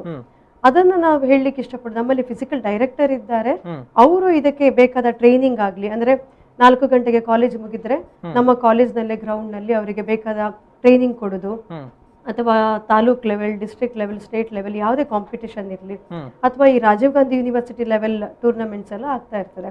ಅವರಿಗೆ ಟ್ರೈನಿಂಗ್ ಕೊಟ್ಟು ಮಕ್ಕಳನ್ನ ಅಲ್ಲಿ ಕರ್ಕೊಂಡು ಹೋಗಿ ಅವರಿಗೆ ಬೇಕಾದ ಪ್ರೋತ್ಸಾಹವನ್ನ ನಾವು ಕೂಡ ಕೊಡ್ತೇವೆ. ಅಂದ್ರೆ ಶೈಕ್ಷಣಿಕ ಮಾತ್ರ ಅಲ್ಲ, ಅದಕ್ಕೆ ಪೂರಕವಾದಂತ ಮತ್ತೆ ಮಕ್ಕಳು ಯಾವುದರಲ್ಲಿ ಪ್ರತಿಭೆ ಹೊಂದಿದ್ದಾರೆ ಅದನ್ನ ನಾವು ಉತ್ತೇಜನಗೊಳಿಸ್ಕೊಳ್ಳಿಕ್ಕೆ ನಾವು ಇದನ್ನು ಕೂಡ ಮಾಡ್ತಾ ಇದ್ದೇವೆ. ಕಂಟಿನ್ಯೂ ಮಾಡಬಹುದು. ಎಸ್, ಅದರ ಜೊತೆಗೆ ಸರ್ ಮಾತನಾಡ್ತಾ ಹೇಳಿದ್ರು ಅಂದ್ರೆ ಬೇರೆ ಬೇರೆ ದೇಶ ರಾಜ್ಯಗಳ ಸ್ಟೂಡೆಂಟ್ಸ್ ಎಲ್ಲ ಬರ್ತಾರೆ ಇಲ್ಲಿ ನಮ್ಮ ಸಂಸ್ಥೆಯಲ್ಲಿ ವಿದ್ಯಾರ್ಜನೆ ಮಾಡ್ತಾ ಇದ್ದಾರೆ ಅನ್ನುವಂಥ. ಸೊ ಆ ಒಂದು ಸ್ಟೂಡೆಂಟ್ ಡೈವರ್ಸಿಟಿ ಬಗ್ಗೆ ಮಾತನಾಡೋದಿದ್ರೆ ಹೇಗಿದೆ ಅನ್ನುವಂಥ. ಹೌದು, ಈಗ ನಮ್ಮಲ್ಲಿ ಇಲ್ಲಿನ ಕರ್ನಾಟಕ ಅಂದ್ರೆ ದಕ್ಷಿಣ ಕನ್ನಡ, ಉಡುಪಿ ಆಗಿರ್ಬೋದು, ಕರ್ನಾಟಕದಲ್ಲಿ ನೀವು ಯಾವುದೇ ತಗೊಳ್ಳಿ, ಬೆಂಗಳೂರು, ಮೈಸೂರು ಅಥವಾ ಉತ್ತರ ಕರ್ನಾಟಕ, ಎಲ್ಲ ಕಡೆಯಿಂದ ಮಕ್ಕಳು ಬರ್ತಾರೆ. ಅದಕ್ಕಿಂತ ಹೆಚ್ಚಿನ ವಿಷಯ ನಮ್ಗೆ ಹೆಚ್ಚು ಈಗ ಕೇರಳ, ನೀವು ನೋಡಿರ್ಬೋದು ಎಲ್ಲ ಅರೆವೈದ್ಯಕೀಯ ಕೋರ್ಸ್ಗಳಲ್ಲಿ ನರ್ಸಿಂಗ್, ಫಿಸಿಯೋಥೆರಪಿ ಅಥವಾ ಅಲೈಡ್ ಅಲ್ಲಿ ಹೆಚ್ಚಿನದಾಗಿ ಕೇರಳದ ಮಕ್ಕಳು. ಯಾಕಂದ್ರೆ ಅವರಿಗೆ ಅದರ ಬಗ್ಗೆ ಅರಿವು ಸ್ವಲ್ಪ ಹೆಚ್ಚಿದೆ ಈ ಫೀಲ್ಡಿನ ಬಗ್ಗೆ, ಅಥವಾ ಅವರ ಮೋಟಿವ್ ಯಾವಾಗ್ಲೂ ವಿದೇಶಕ್ಕೆ ಹೋಗುದು ಅಂತ ಇರ್ತದೆ, ಉದ್ಯೋಗಾವಕಾಶ ಪಡಿಬೇಕು ಅನ್ನುವ ಒಂದು ಅವರ ಗುರಿ ಇರ್ತದೆ. ಅವರಿಗೆ ಇದರ ಬಗ್ಗೆ ಅರಿವಿದೆ, ಈ ಕೋರ್ಸ್ಗಳನ್ನು ಮಾಡಿದ್ರೆ ಹೋಗ್ಬಹುದು ಅಂತ. ಹಾಗೆ ನೀವು ಇಲ್ಲಿ ಮಂಗಳೂರಲ್ಲಿ ಯಾವುದೇ ಕಾಲೇಜುಗಳನ್ನು ನೋಡಿದ್ರು ಕೇರಳದ ಮಕ್ಕಳು. ಸೊ ನಮ್ಗೆ ಕೂಡ ಹಾಗೆ ಕೇರಳದಿಂದ ತುಂಬಾ ವಿದ್ಯಾರ್ಥಿಗಳು ಬರ್ತಾರೆ. ಅದರೊಟ್ಟಿಗೆ ಉತ್ತರ ಪ್ರದೇಶ ಆಗಿರ್ಬೋದು, ಗುಜರಾತ್, ಗೋವಾ, ಲಕ್ಷದ್ವೀಪದಿಂದ ತುಂಬಾ ಮಕ್ಕಳು ಬರ್ತಾರೆ. ಅಂಡಮಾನ್ ನಿಕೋಬಾರ್ ಆಗಿರ್ಬೋದು. ಇದಲ್ಲದೆ ಭೂತಾನ್, ನೇಪಾಳ, ನಮ್ಮ ಫಿಸಿಯೋಥೆರಪಿ, ನರ್ಸಿಂಗ್ ಕಾಲೇಜ್ಗಳಿಗೆ ಅಲ್ಲಿನ ಮಕ್ಕಳು ಕೂಡ ಬಂದು ನಮ್ಮಲ್ಲಿ ಶಿಕ್ಷಣ ಪಡಿತಾ ಇದ್ದಾರೆ. ಎಸ್, ಇನ್ನು ಪ್ಲೇಸ್ಮೆಂಟ್ಸ್ಗಳ ವಿಚಾರಕ್ಕೆ ಬಂದ್ರೆ, ಎಲ್ಲರ ವಿದ್ಯಾರ್ಥಿಗಳ ಒಂದು ಗುರಿ ಅಂತಿಮವಾಗಿ ನಾವು ಒಂದು ಕಾಲೇಜಿಂದ ಹೊರ ಹೋಗುವಾಗಲೇ ಒಂದು ಉದ್ಯೋಗವನ್ನು ಪಡೆದುಕೊಂಡು ಹೋಗಬೇಕು ಅನ್ನುವಂಥದ್ದು. ಸೊ ಪ್ಲೇಸ್ಮೆಂಟ್ಸ್ ಬಗ್ಗೆ ಯಾವ ಥರ ಫೆಸಿಲಿಟೀಸ್ ಇದೆ ಅಥವಾ ಏನೆಲ್ಲ ಸೌಲಭ್ಯಗಳನ್ನು ಹೇಗೆ ಮಾಡಿಕೊಡಲಾಗ್ತಾ ಇದೆ ಅಂತ? WHO ಒಂದು ವರದಿಯನ್ನು ಪ್ರಕಟಿಸಿದೆ. ಅದರ ಪ್ರಕಾರ ಈಗ ಬೇಕಾದಂಥ ಇಂಡಿಯಾದಲ್ಲಿ ಮಾತ್ರ ಅಲ್ಲ, ಹೊರಗಡೆ ಸಹ ನೋಡಿದರೆ ಬೇಕಾದಂಥ ಪ್ರೊಫೆಷನಲ್ಸ್ಗಳು ಹೊರಗೆ ಬರ್ತಾ ಇಲ್ಲ ಈ ಫೀಲ್ಡಲ್ಲಿ. ಅದೇ ಕಾರಣದಿಂದ ಎಷ್ಟು ಜನರು ಪಾಸ್ಔಟ್ ಆಗ್ತಾರೆ ಅವರಿಗೆ ಆ ಜಾಬ್ ಗ್ಯಾರಂಟಿ ಇದೆ. ಈ ಮಾತು WHO ಏನು ಹೇಳ್ತಿದೆ ಅಂತ ಹೇಳಿದ್ರೆ, ನೆಕ್ಸ್ಟ್ 25ರಿಂದ 30 ವರ್ಷ ತನಕ ಈ ಕ್ಷೇತ್ರದಲ್ಲಿ ಕೊರತೆ ಯಾವತ್ತೂ ಆಗುದಿಲ್ಲ. ಸೊ ಜಾಬ್ಗಳು ಎಲ್ರಿಗೂ ಇದೆ. ಈಗ ಅಷ್ಟೇ ಅಲ್ಲದೆ ಈಗ ನಮ್ಮ ಏಮ್ ಏನಂತ ಹೇಳಿದ್ರೆ, ಈಗ ಅವರು ಪಾಸ್ಔಟ್ ಆದ ಮಕ್ಕಳಲ್ಲಿ ಅವರು ಕ್ವಾಲಿಫೈಡ್ ಆಗಬೇಕು, ಎಲಿಜಿಬಲ್ ಆಗಬೇಕು, ವೆಲ್ ಟ್ರೈನ್ಡ್ ಆಗಿಯೂ ಬರಬೇಕು ಅಂತ. ಸೊ ಅದೇ ಕಾರಣದಿಂದ ಪಾಸ್ಔಟ್ ಆದ ತಕ್ಷಣ ಅವರಿಗೆ ಜನರಲಿ ಜಾಬ್ ಸಿಗುತ್ತೆ. ಅಷ್ಟೇ ಅಲ್ಲದೆ ಈಗ ದೊಡ್ಡ ದೊಡ್ಡ ಆಸ್ಪತ್ರೆಗಳಾದ ಅಪೋಲೋ ಆಸ್ಪತ್ರೆ ಬರ್ಬೋದು ಒಂದು ಉದಾಹರಣೆಗೆ. ಇವ್ರು ಏನ್ ಮಾಡ್ತಾರೆ ಅಂತ ಹೇಳಿದ್ರೆ, ಇವ್ರಿಗೆ ನಮ್ಗೆ ಇಷ್ಟು ಟೆಕ್ನಿಷಿಯನ್ಗಳು ಬೇಕಿದ್ದಾರೆ, ನಮ್ಗೆ ಇಷ್ಟು ಸ್ಟಾಫ್ ಬೇಕಿದ್ದಾರೆ ಅಂತ ಡೈರೆಕ್ಟ್ ಕಾಂಟ್ಯಾಕ್ಟ್ ಮಾಡ್ತಾರೆ. ಆ ಸಮಯದಲ್ಲಿ ನಾವು ಒಂದು ಜಾಬ್ ಫೇರ್ ಅನ್ನು ನಾವು ಆರ್ಗನೈಸ್ ಮಾಡ್ತೇವೆ. ಅದರಲ್ಲಿ ಇವರ ಒಂದು ಸಂಸ್ಥೆ ಅಲ್ಲದೆ ಬೇರೆ ಬೇರೆ ಸಂಸ್ಥೆಯಿಂದ ಅವರ HR ಬಂದು ಇವರಿಗೆ ಜಾಬ್ ಆಫರ್ ಮಾಡ್ತಾರೆ. ಈ ಕಾರಣದಿಂದ ಅವರಿಗೆ ಬೇಕಾದಷ್ಟು ದಾರಿಗಳಿವೆ. ನೆಕ್ಸ್ಟ್ ಸೆಲೆಕ್ಟ್ ಮಾಡೋದಾದ್ರೆ ಖಾಲಿ ಹಾಸ್ಪಿಟ್ಲಿಗೆ ಹೋಗಿ ಕೆಲಸ ಮಾಡ್ಬೇಕಂತಿಲ್ಲ, ಅಥವಾ ಇಲ್ಲೇ ಲ್ಯಾಬಲ್ಲೇ ಮಾಡ್ಬೇಕಂತಿಲ್ಲ. ಮಂಗಳೂರು ಒಂದು ಶೈಕ್ಷಣಿಕ ಕೇಂದ್ರ ಬಿಂದು ಕರ್ನಾಟಕದಲ್ಲಿ. ಅದೇ ಕಾರಣದಿಂದ ಇಲ್ಲಿ ಬೇಕಾದಷ್ಟು ಮೆಡಿಕಲ್ ಕಾಲೇಜಸ್ ಇದೆ, ಆಸ್ಪತ್ರೆಗಳಿವೆ, ಲ್ಯಾಬ್ಸ್ಗಳಿದೆ. ಆ ಕಾರಣದಿಂದ ಜಾಸ್ತಿಯಾಗಿ ಇಲ್ಲೇ ಜಾಬ್ ಸಿಗುತ್ತೆ. ಅಷ್ಟೇ ಅಲ್ಲದೆ ಈಗ ನೆಕ್ಸ್ಟ್ ಮುಂದಿನ ಹೆಜ್ಜೆ ಏನು, ಇಂಟ್ರೆಸ್ಟ್ ಇದ್ರೆ ಬೇರೆ ಫೀಲ್ಡಿಗೂ ಸಹ ಹೋಗ್ಬೋದು. ಈಗ ಡಯಾಗ್ನೋಸ್ಟಿಕ್ ಕಂಪನಿಗಳು ಬರ್ತಿದೆ, ಅದರಲ್ಲೂ ಸಹ ವರ್ಕ್ ಮಾಡುವಂಥ ಅವಕಾಶಗಳು ಇವರಿಗೆ ಸಿಗುತ್ತೆ. ಸೊ ಆ ಅಡ್ವಾಂಟೇಜ್ ಅನ್ನು ನಾವು ನೋಡಿದ್ರೆ, ಇವರಿಗೆ ಮಕ್ಕಳಿಗೆ ಈಗ ಪಾಸ್ ಔಟ್ ಆದ ನಂತರ ಜಾಬ್ ಕೊರತೆ ಯಾವತ್ತೂ ಆಗಬಾರ್ದು. ಅಂದ್ರೆ ಅವರ ಮುಂದೆ ಚಾಯ್ಸಸ್ ಇರುತ್ತೆ, ನಾವು ಯಾವ ದಾರಿಯನ್ನು ಆಯ್ಕೆ ಮಾಡಿಕೊಳ್ಬೇಕು ಅನ್ನುವಂಥದ್ದು. ಅದು ಅಲ್ಲದೆ ಈಗ ನಮ್ಮ ಕಾಲೇಜಿಗೆ ಒಂದು 25 ವರ್ಷದಿಂದ ನಡೀತಾ ಇರುವ ಕಾರಣ ಯಾವಾಗ್ಲೂ ನಿರಂತರವಾಗಿ ಈ ಕಂಪನಿಗಳಿರ್ಬೋದು ಅಥವಾ ಹಾಸ್ಪಿಟಲ್ಗಳಿರ್ಬೋದು ಅವರಿಗೆ ಇದು ಅಂದ್ರೆ ಅವರ ಗಮನಕ್ಕೆ ಬಂದಿದೆ, ಈ ಕಾಲೇಜ್ನಲ್ಲಿ ಪ್ಯಾರಾಮೆಡಿಕಲ್ ಕೋರ್ಸ್ಗಳಿದೆ, ಅಲೈಡ್ ಹೆಲ್ತ್ ಕೋರ್ಸ್ಗಳಿದೆ, ಇಲ್ಲಿ ನಮಗೆ ಸಿಗ್ಬಹುದು ಟೆಕ್ನಿಷಿಯನ್ಸ್ ಅಥವಾ ಅವರಿಗೆ ಏನು ಸಿಬ್ಬಂದಿಗಳು ಸಿಗ್ಬೋದು ಅಂತ ಹೇಳಿ. ನಮಗೆ ನಿರಂತರವಾಗಿ ವರ್ಷ ಪೂರ್ತಿ ನಮಗೆ ರಿಕ್ವೆಸ್ಟ್ಗಳು ಬರ್ತಾ ಇರ್ತದೆ, ನಮ್ಗೆ ಇಷ್ಟು ಟೆಕ್ನಿಷಿಯನ್ ಬೇಕು ಅಂತ ಹೇಳಿ. ನಾವು ಒಮ್ಮೆ ಮಕ್ಕಳು ಪಾಸ್ ಆದ ತಕ್ಷಣ ಅಥವಾ ಅವ್ರಿಗೆ ಜಾಬ್ ಸೇರಿದ ತಕ್ಷಣ ನಾವು ಅವರನ್ನು ಬಿಡುದಿಲ್ಲ. ನಾವು ಅಲುಮ್ನೈ ಅಂತ ಹೇಳಿ ನಮ್ದೊಂದು ಕಮ್ಯುನಿಟಿ, ನಮ್ಮಲ್ಲಿ ಪಾಸ್ ಆದ ಮಕ್ಕಳದ ಅಲುಮ್ನೈ ವಾಟ್ಸ್ಆಪ್ ಗ್ರೂಪ್ ಇರ್ಬೋದು, ಫೇಸ್ಬುಕ್ ಇರ್ಬೋದು, ಯೂಟ್ಯೂಬ್, ಇಂಥ ಒಂದು ಕಮ್ಯುನಿಟಿ ನಾವು ಇನ್ನೂ ಕೂಡ ಅವರೊಟ್ಟಿಗೆ ಸಂಪರ್ಕದಲ್ಲಿ ಇರ್ತೇವೆ. ಯಾವಾಗ ನಮ್ಗೆ ಇಂಥ ಒಂದು ರಿಕ್ವೆಸ್ಟ್ಗಳು ಬರ್ತದೆ, ಇಮಿಡಿಯೇಟ್ ನಮ್ಮ ಮಕ್ಕಳಿಗೆ, ನಮ್ಮಲ್ಲಿ ಕಲಿತ ವಿದ್ಯಾರ್ಥಿಗಳಿಗೆ ಒಳ್ಳೇದಾಗ್ಲಿ ಅಂತ ಹೇಳಿ ತಕ್ಷಣ ಅವರಿಗೆಲ್ಲ ನಾವು ಈ ಮೆಸೇಜ್ ಅಥವಾ ಇನ್ಫಾರ್ಮೇಶನ್ ಕೊಡ್ತೇವೆ. ಅವ್ರು ಆಲ್ರೆಡಿ ಒಂದು ಕಡೆ ಕೆಲಸ ಮಾಡ್ತಾ ಇದ್ರೆ ಕೂಡ ನನ್ಗೆ ಇನ್ನೂ ಒಂದು ಒಳ್ಳೆ ಆಫರ್ ಬೇಕು ಅಥವಾ ನನ್ಗೆ ಇನ್ನೊಂದು ಕಡೆ ಹೋಗ್ಲಿಕ್ಕಿದೆ, ಇಂಥ ಏನಾದ್ರು ಗಮನದಲ್ಲಿ ಅವ್ರಿಗಿದ್ರೆ ನಾವು ಅದನ್ನು ಕೂಡ ನಿರಂತರವಾಗಿ ಪ್ರಯತ್ನ ಮಾಡ್ತಾ ಇರ್ತೇವೆ. ಅವರಿಗೆ ಅಲೈಡ್ ಹೆಲ್ತ್ ಸೈನ್ಸಸ್ ಅಲ್ಲಿ ಡಿಗ್ರಿ ಕೋರ್ಸ್ಗಳಿವೆ sir. Okay. Rajiv Gandhi university of health sciences Bengaluru ಇವರು 15 ಕೋರ್ಸ್ಗಳನ್ನು ಹಮ್ಮಿಕೊಂಡಿದ್ದಾರೆ ಅಲೈಡ್ ಹೆಲ್ತ್ ಸೈನ್ಸಸ್ ಅಲ್ಲಿ.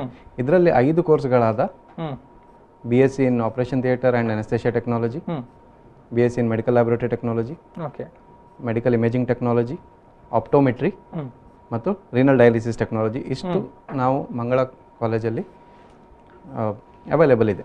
ಓಕೆ.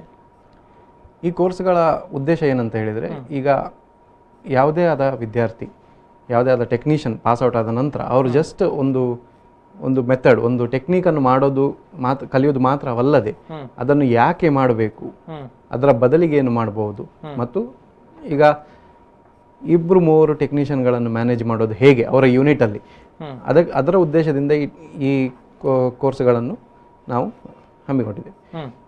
ಇದರ ಮೇನ್ ಅಪ್ಲಿಕೇಶನ್ ಎಲ್ಲಿ ಬರುತ್ತೆ ಅಂತ ಹೇಳಿದರೆ, ಈಗ ಜನರಲಿ ನಾವು ನೋಡ್ತೇವೆ ಲ್ಯಾಬೊರೇಟರಿ ಟೆಕ್ನಾಲಜಿಗಳು ವರ್ಕ್ ಮಾಡ್ತಾರೆ, ಟೆಕ್ನಿಷಿಯನ್ಸ್ ವರ್ಕ್ ಮಾಡ್ತಾರೆ, ರಿಪೋರ್ಟ್ ಕೊಡ್ತಾರೆ.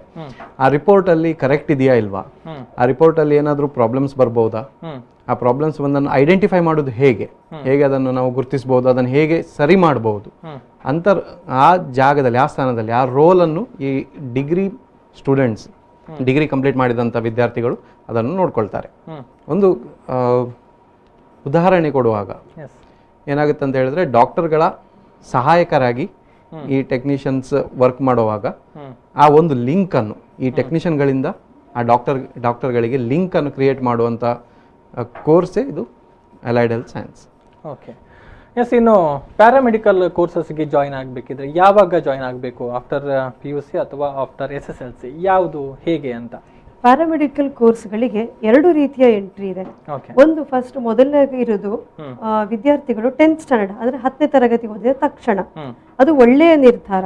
ಈಗ ನಂತರ PUC ಮಾಡೋದು, ಸೈನ್ಸ್ ಮಾಡೋದು, ಅದಾದ್ಮೇಲೆ ಬರೋದು ಅಥವಾ ಇನ್ನೇನಾದ್ರೂ ಡಿಗ್ರಿ ಮಾಡೋ ಬದಲು 10ನೇ ತರಗತಿ ಆದ ತಕ್ಷಣ 3 ವರ್ಷ, ಈಗ ಈ ಕೋರ್ಸಿನ ಅವಧಿ 3 ವರ್ಷ, 10ನೇ ತರಗತಿ ಆದವರಿಗೆ 3 ವರ್ಷದಲ್ಲಿ ಅದರೊಟ್ಟಿಗೆ ಕಡಿಮೆ ಖರ್ಚಿನಲ್ಲಿ ಕೂಡ, ಈಗ ಮೊದಲು ಅಂದ್ಕೊಳ್ಬಹುದು ಪೇರೆಂಟ್ಸ್ ಅಥವಾ ಸ್ಟೂಡೆಂಟ್ಸ್ ಅನ್ನು ಕೇಳುವಾಗ, ಪ್ಯಾರಾಮೆಡಿಕಲ್ ಅರೆ ವೈದ್ಯಕೀಯ ಅಂತ ಹೇಳುವಾಗ ಇದು ಮೆಡಿಕಲ್ ಫೀಲ್ಡ್ಗೆ ರಿಲೇಟೆಡ್, ಸೊ ತುಂಬಾ ಖರ್ಚು ಇರ್ಬೋದು, ತುಂಬಾ ದೊಡ್ಡ ಫೀಸ್ ಇರ್ಬೋದು, ನಮ್ಗೆ ಇದು ಸಾಧ್ಯವಾ, ಇಷ್ಟು ಖರ್ಚು ಮಾಡ್ಲಿಕ್ಕೆ ಆಗ್ತದ ಅನ್ನುವ ಯೋಚನೆ ಅವರಿಗೆ ಬರಬಹುದು. ಕಡಿಮೆ ಖರ್ಚಿನಲ್ಲಿ ಅದೇ ರೀತಿ 10ನೇ ತರಗತಿ ಆದ ಮತ್ತೆ 3 ವರ್ಷದಲ್ಲಿ ಮುಗಿಸ್ಲಿಕ್ಕೆ ಆಗ್ತದೆ ಈ ಕೋರ್ಸ್ ಅನ್ನ. ಹೇಳಿದ್ರೆ ನಾವು ಮಕ್ಕಳು 17-18 ವರ್ಷ ಆಗುವಾಗ ಅವರಿಗೆ ಕೋರ್ಸ್ ಆಗಿ ಕೆಲಸಕ್ಕೆ ಕೂಡ ಸೇರ್ಬೋದು. ಅದು ಒಂದು ರೀತಿಯ ಎಂಟ್ರಿ ಅಥವಾ ಅಡ್ಮಿಷನ್ ಪಾಯಿಂಟ್ ಆದ್ರೆ, ಇನ್ನೊಂದು ಈಗ ಮಕ್ಕಳು PU ತಗೊಂಡಿರ್ತಾರೆ, PU ಸೈನ್ಸ್ ಮಾಡ್ತಾ ಇರ್ತಾರೆ, PU ಸೈನ್ಸ್ ಮಾಡಿದ್ಮೇಲೆ ಅವ್ರಿಗೆ ಅನ್ನಿಸ್ತದೆ ನನಗೆ ಡಿಪ್ಲೊಮಾ ಮಾಡಬೇಕು, ಅಂದ್ರೆ ನನಗೆ ಬೇರೆ ಯಾವುದೇ ಫೀಲ್ಡ್ ಅಲ್ಲ, ಬೇರೆ ಜನರಲ್ ಡಿಗ್ರಿ ಅಥವಾ ಬೇರೆ ಯಾವುದು ಅಲ್ಲ, ಈ ರೀತಿ ಅರೆ ವೈದ್ಯಕೀಯ ಕೋರ್ಸ್ಗಳಿಗೆ ಹೋಗ್ಬೇಕು ಅನ್ನುವ ಇಚ್ಛೆ ಇದ್ರೆ ಅವರು ಬರಬಹುದು. ಅವರಿಗೆ ಇದು 2 ವರ್ಷದ ಅವಧಿ, 2 ವರ್ಷ ಮತ್ತೆ 3 ತಿಂಗಳು ಇಂಟರ್ನ್ಶಿಪ್ ಅಂತ ಹೇಳಿದೆ. ಅವರು PU ಸೈನ್ಸ್ ಓದಿದ ಕಾರಣ ಅವರಿಗೆ 1 ವರ್ಷ ಕಡಿಮೆ.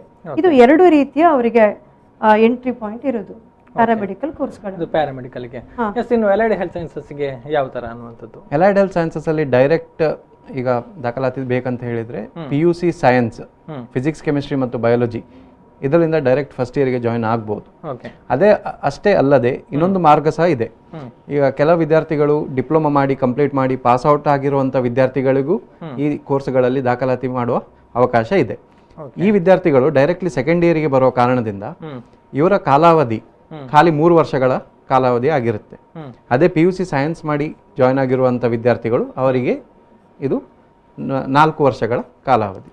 ಎಸ್, ಅಂದರೆ 2 ಅವಕಾಶಗಳಿದೆ ಅನ್ನುವಂಥದ್ದು, ಅದು 2 ಕೂಡ ಬಳಕೆ ಮಾಡಿಕೊಳ್ಬಹುದು, ಮುಖ್ಯವಾಗಿ ಪ್ಯಾರಾಮೆಡಿಕಲ್ ಕೋರ್ಸಸ್ಗೆ ಸಂಬಂಧಪಟ್ಟ ಹಾಗೆ.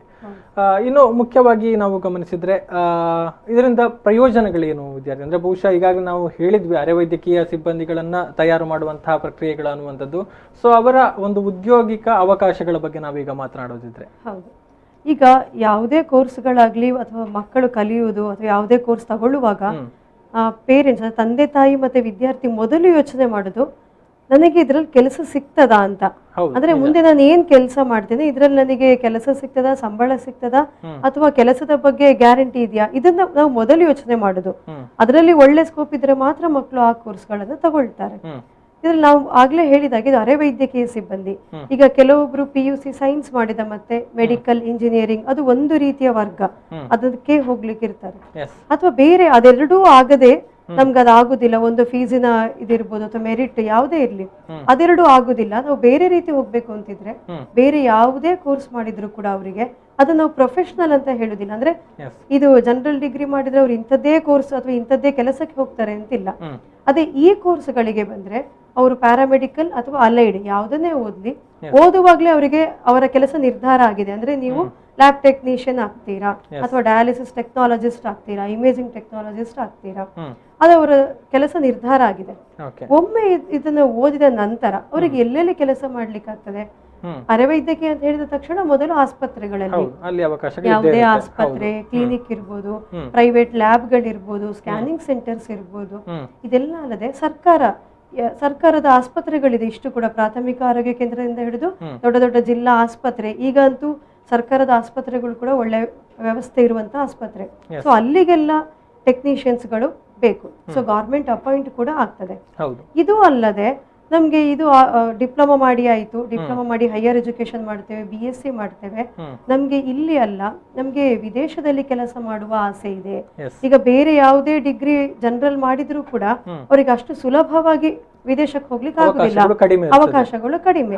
ಅದೇ ಈ ಅರೆವೈದ್ಯಕೀಯ ಪ್ಯಾರಾಮೆಡಿಕಲ್ ಫೀಲ್ಡ್ ನಲ್ಲಿ ಅದನ್ನ ಓದಿದ್ರೆ ಸರ್ಟಿಫಿಕೇಟ್ ಅವರಿಗಿದೆ, ಹೇಗಿದ್ರು ಅಪ್ರೂವ್ಡ್ ಗವರ್ಮೆಂಟ್ ಅಪ್ರೂವ್ಡ್ ಸರ್ಟಿಫಿಕೇಟ್ಸ್ ಇರ್ತದೆ. ಇದನ್ನ ಇಟ್ಕೊಂಡು ಇಲ್ಲೊಂದು 2 ವರ್ಷ ಅವರು ಕೆಲಸ ಮಾಡಿದ್ರೆ ಅವರಿಗೆ ಅದರಲ್ಲಿ ತರಬೇತಿ ಕೂಡ ಸಿಗ್ತದೆ. ಮತ್ತೆ ವಿದೇಶಗಳಿಗೆ ಹೋಗಬೇಕಾದ್ರೆ ಯಾವ್ದಾದ್ರು ಇಂಗ್ಲಿಷ್ ಎಕ್ಸಾಮ್, IELTS ಎಕ್ಸಾಮ್ ಅಂತ ಎಕ್ಸಾಮ್ಗಳನ್ನ ಬರೆದ್ರೆ ಅವರಿಗೆ ವಿದೇಶಗಳಿಗೆ ಹೋಗುವ ಅವಕಾಶ ಇದೆ. ನೀವು ಕೇಳಿರಬಹುದು, ಯಾವುದೇ ದೇಶಗಳನ್ನ ತಗೊಂಡ್ರು ಕೂಡ Gulf countries, European countries, American countries, ಅಲ್ಲಿ ಹೆಲ್ತ್ ಕೇರ್ ಸೆಕ್ಟರ್ ಅಲ್ಲಿ ಹೆಚ್ಚಿನವರು ಭಾರತೀಯರೇ ಇರುವುದು. ಯಾಕಂದ್ರೆ ಇಲ್ಲಿನ ಶಿಕ್ಷಣ ವ್ಯವಸ್ಥೆ ಇರ್ಬೋದು, ಅಥವಾ ಇಲ್ಲಿ ಅವರು ಕಲೀಲಿಕ್ಕೆ ಸಿಗುವ ಅವಕಾಶಗಳಿರ್ಬೋದು. ಯಾಕಂದ್ರೆ ಎಕ್ಸ್ಪೋಜರ್, ನಮ್ಮ ಜನಸಂಖ್ಯೆ ಹೆಚ್ಚು, ರೋಗಗಳು ಬೇರೆ ಬೇರೆ ರೀತಿಯ ರೋಗಗಳು, ಬೇರೆ ಬೇರೆ ರೀತಿಯ ಪ್ರದೇಶ, ಸೊ ಅವ್ರು ಕಲಿತ ಎಕ್ಸ್ಪೋಜರ್ ಕೂಡ ಒಳ್ಳೇದಿರಬಹುದು. ಅದರ ಒಟ್ಟಿಗೆ ಸೇವಾ ಮನೋಭಾವ, ಈ ಫೀಲ್ಡ್ ಅಲ್ಲಿ ಫಸ್ಟ್ ಬೇಕಾಗಿರೋದು ಸೇವಾ ಮನೋಭಾವ, ನಾವು ಡೆಡಿಕೇಟ್ ಆಗಿ ಕೆಲಸ ಮಾಡ್ತೇವೆ ಅಂತ ಹೇಳಿ. ಸೊ ಇದರಿಂದ ಹೆಚ್ಚು ಭಾರತೀಯರಿಗೆ ವಿದೇಶದಲ್ಲಿ ಕೂಡ ಅವಕಾಶಗಳನ್ನು ಕೊಡ್ತಾರೆ ಹೆಲ್ತ್ ಕೇರ್. ಸೊ ಆ ರೀತಿ ಏನಾದ್ರೂ ಅವರಿಗೆ ಮೋಟಿವ್ ಇದ್ರೆ ನಾವು ವಿದೇಶಕ್ಕೆ ಹೋಗಿ ಕೆಲಸ ಮಾಡಬೇಕು, ಮತ್ತೆ ಈ ಹೆಲ್ತ್ ಕೇರ್ ಫೀಲ್ಡ್ ಅಲ್ಲಿ ಕೆಲಸ ಮಾಡಬೇಕು. ಈಗಿನ ಕೊರೋನಾ ಸಿಚುವೇಶನ್ ಅಲ್ಲಿ ನಮ್ಮ ಹೆಲ್ತ್ ಕೇರ್ ಫೀಲ್ಡ್ ಅಥವಾ ಈ ವೈದ್ಯಕೀಯ ಸಿಬ್ಬಂದಿ, ಅರೆವೈದ್ಯಕೀಯ ಎಷ್ಟು ಪ್ರಾಮುಖ್ಯತೆ ಬಂದಿದೆ ಅಂತ ಹೇಳಿ ಎಲ್ಲರಿಗೂ ಗೊತ್ತು. ಅವರಿಗೆ ಇರುವ ಗೌರವ ಆಗ್ಲಿ, ಅವರಿಗೆ ಸಿಗುವ ಮನ್ನಣೆ, ಅದು ಈಗ ಎಲ್ಲರಿಗೂ ಅರ್ಥ ಆಗಿದೆ, ಯಾಕೆ ಬೇಕು ಹೆಲ್ತ್ ಕೇರ್ ಸೆಕ್ಟರ್ ಅಂತ ಹೇಳಿ. ಯಾವುದೇ ಸೆಕ್ಟರ್ ಕೂಡ ಈಗ ಕೆಳಗ್ ಹೋದ್ರು, ಹೆಲ್ತ್ ಕೇರ್ ಸೆಕ್ಟರ್ ಈಗ ಕೆಳಗ್ ಹೋಗ್ಲಿಲ್ಲ. ಅಂದ್ರೆ ಆರೋಗ್ಯ ತುಂಬಾ ಮುಖ್ಯ. ಸೊ ಆ ರೀತಿ ನಾನು ಈ ಫೀಲ್ಡ್ಗೆ ಹೋಗ್ಬೇಕು, ಫಾರಿನ್ ಆಪರ್ಚುನಿಟಿ ಬೇಕು, ಅಥವಾ ಇಲ್ಲೇ ನನ್ಗೆ ಒಂದು ಒಳ್ಳೆ ಕೆಲಸ ಮಾಡಬೇಕು ಅಂತ ಯಾವ್ದಾದ್ರು ಮಕ್ಕಳಿಗೆ, ಅದರ ಒಟ್ಟಿಗೆ ನಾನು ಹೇಳಿದ ಹಾಗೆ ಫೈನಾನ್ಷಿಯಲಿ ಫೀಸ್ ಕೂಡ ಬೇರೆ ಯಾವುದೇ ಕೋರ್ಸಿಗೆ ಕಂಪೇರ್ ಮಾಡಿದ್ರೆ ಅದರಷ್ಟು ಅವರಿಗೆ ಬರ್ಡನ್ ಆಗುದಿಲ್ಲ, ಕಡಿಮೆ ವೆಚ್ಚದಲ್ಲಿ ಕಲಿಬಹುದು. ಈಗ ಸ್ವಲ್ಪ ಕೆಲವು ಸನ್ನಿವೇಶಗಳು ಕೂಡ ವ್ಯತ್ಯಾಸ ಇರುವಂತಹ ಕಾರಣ, ಸೊ ಸದ್ಯಕ್ಕೆ ಅಡ್ಮಿಷನ್ ಪ್ರೊಸೆಸ್ ಎಲ್ಲ ಹೇಗೆ ನಡೀತಾ ಇದೆ ಅಂತ?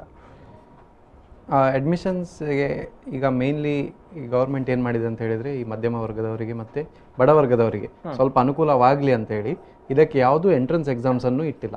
ಡಿಪ್ಲೊಮಾವಾಗಲಿ ಅಥವಾ ಅಲೈಡ್ ಹೆಲ್ತ್ ಕೋರ್ಸಸ್ಗಳಿಗೆ ಪಾಸ್ ಔಟ್ ಆದಂಥ ಮಕ್ಕಳು ಇದಕ್ಕೆ ಅಪ್ಲೈ ಮಾಡ್ಬೋದು. ಅದು ಒಂದು ಪಾಯಿಂಟ್. ಎರಡನೇದು ಏನಂತ ಹೇಳಿದರೆ, ಈಗ ಏನಾಗುತ್ತೆ, ನಾವು ಮಂಗಳೂರಿನ ಉದಾಹರಣೆ ತಗೊಂಡ್ರೆ ನಮ್ಮ ಗಮನ 2 ಫೀಲ್ಡ್ ಮೇಲೆ ಇರುತ್ತೆ, ಒಂದು ವೈದ್ಯಕೀಯ, ಒಂದು ಇಂಜಿನಿಯರಿಂಗ್. ಅದರ ನಂತರ ಏನು, ಅದಕ್ಕೆ ಬೇಕಾದಂಥ ಎಲ್ಲ ಪ್ರಯತ್ನ ಮಾಡ್ತಾರೆ. ಕೆಲವರಿಗೆ ಸಿಗುತ್ತೆ, ಕೆಲವರಿಗೆ ಸಿಗುವುದಿಲ್ಲ, ತಪ್ಪಿ ಹೋಗುತ್ತೆ. ಆವಾಗ ಈ ಕೋರ್ಸ್ಗಳ ಬಗ್ಗೆ ಅವರಿಗೆ ಜಾಸ್ತಿ ಮಾಹಿತಿ ಇರೋದಿಲ್ಲ. ಅದೇ ಕಾರಣದಿಂದ ಯಾವುದು ಎಂಟ್ರೆನ್ಸ್ ಎಕ್ಸಾಮ್ ಇಲ್ಲದೆ, ಅಷ್ಟೇ ಅಲ್ಲದೆ ಗವರ್ಮೆಂಟ್ ಏನು ಹೇಳ್ತಿದೆ ಅಂತ ಹೇಳಿದರೆ, ಯಾರು ಪಾಸ್ ಆಗಿದ್ದಾರೆ ಅವರಿಗೆ ಈಕ್ವಲ್ ಆಪರ್ಚುನಿಟಿ ಸಿಗಬೇಕು, ಈ ಕೋರ್ಸಿಗೆ, ಈ ಫೀಲ್ಡಿಗೆ ಅವರು ಎಂಟರ್ ಆಗಬೇಕು, ಈ ಫೀಲ್ಡ್ ಗ್ರೋ ಆಗಬೇಕಂತ ಹೇಳಿ ಯಾವುದೇ ಲಿಮಿಟ್ಸ್ ಅನ್ನು ಇಟ್ಟಿಲ್ಲ. ಇಷ್ಟೇ ಪರ್ಸೆಂಟೇಜ್ ಬರಬೇಕು ಅಥವಾ ಇದೇ ಬರಬೇಕು ಅಂತ ಹೇಳಿ ಯಾವುದು ಲಿಮಿಟ್ಸ್ ಅನ್ನು ಇಟ್ಟಿಲ್ಲ, ಡೈರೆಕ್ಟ್ಲಿ ಜಾಯ್ನ್ ಆಗ್ಬೋದು. ಈಗ ಅಡ್ಮಿಷನ್ ಮೇನ್ ಏಮ್ ಅದೇ, ಯಾವ ಫೀಲ್ಡಲ್ಲಿ ಯಾವ ಕೋರ್ಸಿಗೆ ಅವರಿಗೆ ಸಿಗಬೇಕು ಅದಕ್ಕೆಲ್ಲ ಆಪರ್ಚುನಿಟಿಗಳು ಗವರ್ಮೆಂಟ್ ರೆಡಿಯಾಗಿಯೇ ಕೊಟ್ಟಿದೆ ನಮಗೆ. ಓಕೆ.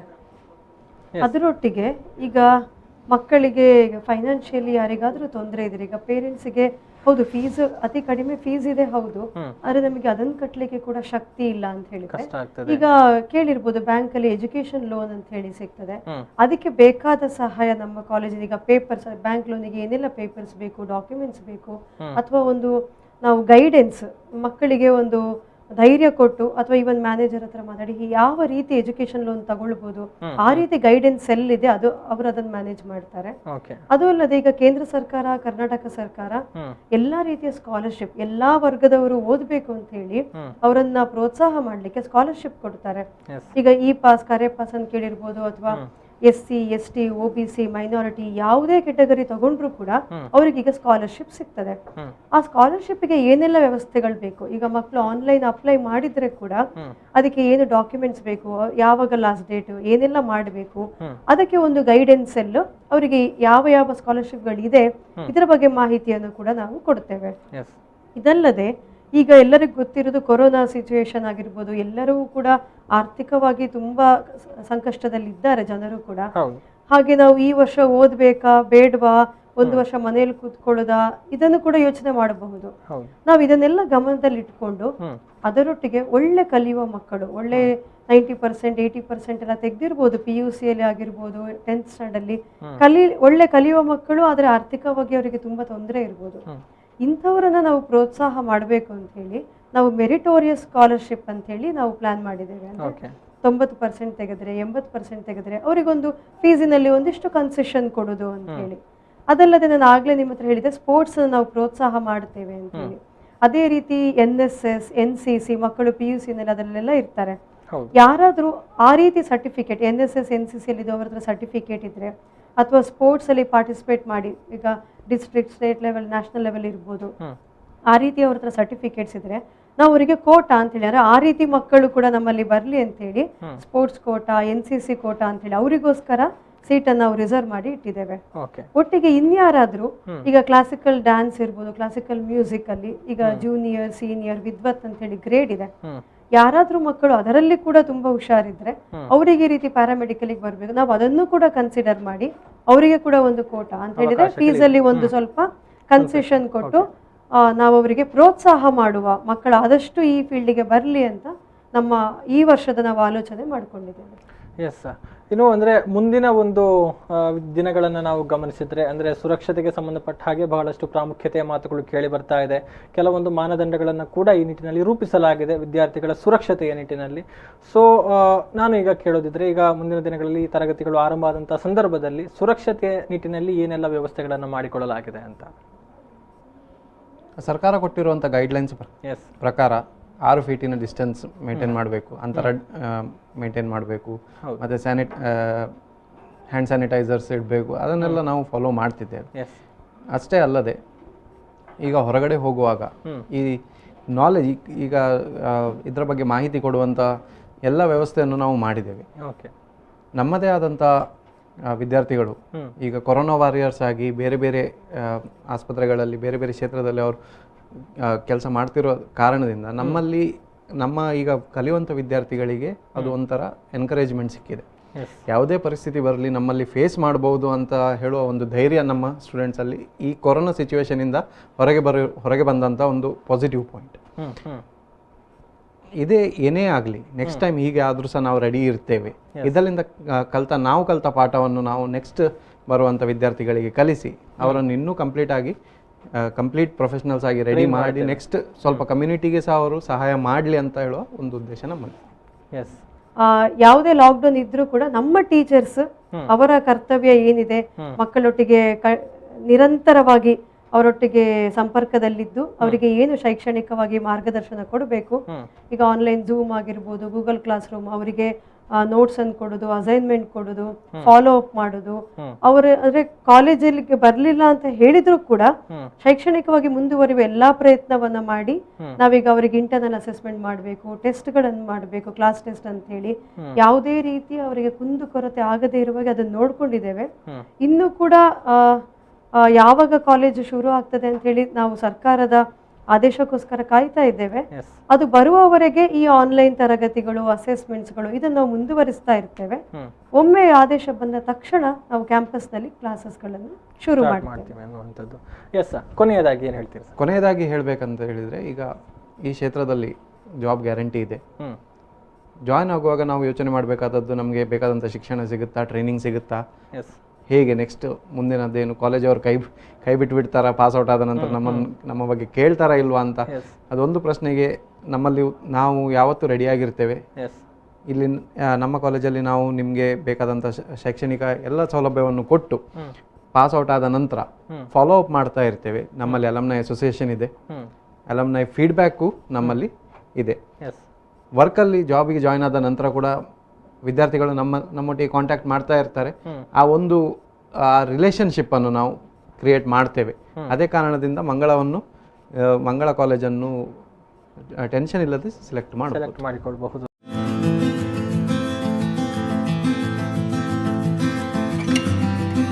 ನನ್ನ ಹೆಸರು ವಿಜ್ಞಾನರಾಜ. ನಾನು ಮೇಪದ ಮಂಜೇಶ್ವರದಲ್ಲಿದ್ದು ಪ್ರಸ್ತುತವಾಗಿ ಎ ಜೆ ಆಸ್ಪತ್ರೆಯಲ್ಲಿ 2 ವರ್ಷದಿಂದ OT ಟೆಕ್ನಿಷಿಯನ್ ಆಗಿ ಕೆಲಸ ಮಾಡ್ತಾ ಇದ್ದೇನೆ. 2014-17 ಬ್ಯಾಚಲ್ಲಿ ಮಂಗಳ ಕಾಲೇಜಲ್ಲಿ diploma in operation theatre technician ಪಾಸಾಗಿದ್ದೇನೆ. ಮಂಗಳ ಕಾಲೇಜ್ ಬಗ್ಗೆ ಮಾತಾಡಲು ತುಂಬ ಹೆಮ್ಮೆ ಆಗ್ತಾಯಿದೆ. ಇದೊಂದು ಒಳ್ಳೆಯ ಪ್ಲೇಸ್ ಆಗಿದೆ ನಮ್ಮ ಕೆರಿಯರನ್ನು ಬಿಲ್ಡ್ ಮಾಡಲು. ಇಲ್ಲಿ ಒಳ್ಳೆಯ ಟೀಚಿಂಗ್ನೊಂದಿಗೆ ಉತ್ತಮವಾದ ಲೈಬ್ರರಿ, ಹಾಸ್ಟೆಲ್ ಫೆಸಿಲಿಟಿ ಕೂಡ ಇದೆ. ಸುಂದರವಾದ ಪ್ಲೇಸಲ್ಲಿ ಕ್ಯಾಂಪಸ್ ಕೂಡ ಇದೆ. ಸ್ಟೂಡೆಂಟ್ಸ್ನೊಟ್ಟಿಗೆ ಟೀಚರ್ಸ್ ಮತ್ತು ಮ್ಯಾನೇಜ್ಮೆಂಟ್ನ ಒಡನಾಟ ಕೂಡ ತುಂಬ ಒಳ್ಳೆಯದಾಗಿದೆ. ಕೆಲಸ ಬಗ್ಗೆ ಹೇಳಬೇಕು ಅಂತಂದರೆ ಆಪರೇಷನ್ ಥಿಯೇಟರ್ ಟೆಕ್ನಿಷಿಯನ್ಸಿಗೆ ಎಲ್ಲ ಸರ್ಜರಿ ಇರುವಂಥ ಆಸ್ಪತ್ರೆಗಳಲ್ಲಿ ಬೇಕಾಗಿದ್ದಾರೆ. ಭಾರತದ ಒಳಗಡೆ ಮತ್ತು ಹೊರಗಡೆ ತುಂಬ ಆಪರ್ಚುನಿಟೀಸ್ ಇದೆ. ಕೆರಿಯರನ್ನು ಬಿಲ್ಡ್ ಮಾಡೋ ಒಂದು ಉತ್ತಮ ಅವಕಾಶವಾಗಿದೆ. Thank you all. Hello everyone, I am Rishma from Beltangadi. I studied Diploma in Laboratory Technology in Mangala College of Paramedical Sciences. I completed my course in Mangala College 4 years back. Presently I am working in Anapoya Specialty Hospital, Kodalbail as a lab technician. This is a glorious moment for me when I am telling few words about our college. Mangala College is a beautiful campus situated in Nirmarga. I benefited a lot from our college. For example, kind-hearted, supportive teachers, postings provided from the management to improve our practical knowledge so that we can work anywhere confidently. College provided us with well-equipped library, transportation, etc. Management and staff not only giving importance to our studies, they conducted in between the cultural activities and sports. Totally, I am really very proud to say that our Mangala College providing the good experienced healthcare workers to our society. Always I am thankful to our Mangala College. Thank you. Hi everyone, my name is Aisha. Currently I am working as Health and Sanitary Inspector in Mangalore University. I have studied Diploma in Health Inspector in Mangala College of Paramedical Sciences for the year 2014 to 2016. College has well-equipped lab and wonderful library, and none other college have this diploma course in Mangalore. There are lots of opportunities in various field of health department. I personally recommending Mangala College. Those who are interested become health inspector. Teachers' support and motivation made me as a health inspector. Thank you so much. Myself Durga Dahal from Manipur. I have completed my medical laboratory technology in Mangala College of Paramedical Science 2016 to 18 batch. I am currently working as lab technician in rheumatology and immunology clinic in PVS Circle. Mangala College campus is a beautiful campus with peaceful surrounding. The college staff, libraries and other facilities are provided up to the mark and satisfactory. I am very thankful to all the staffs of Mangala College of Paramedical Science, and I wish everyone who pursuing this course good luck.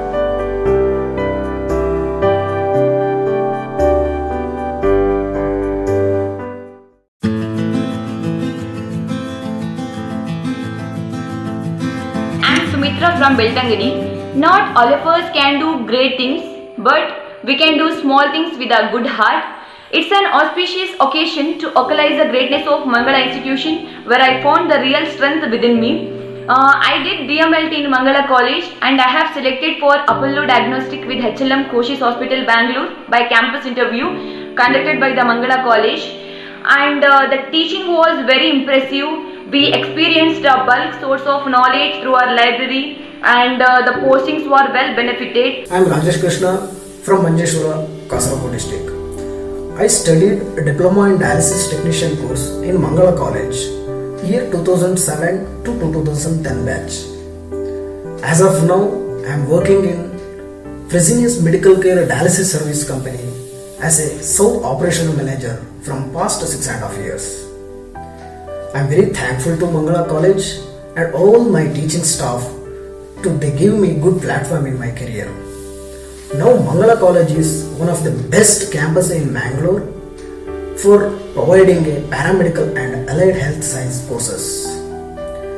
In dialysis technician, there is a lot of scope as of now, and almost hospital and corporate companies are finding to difficulty to value technicians on their board.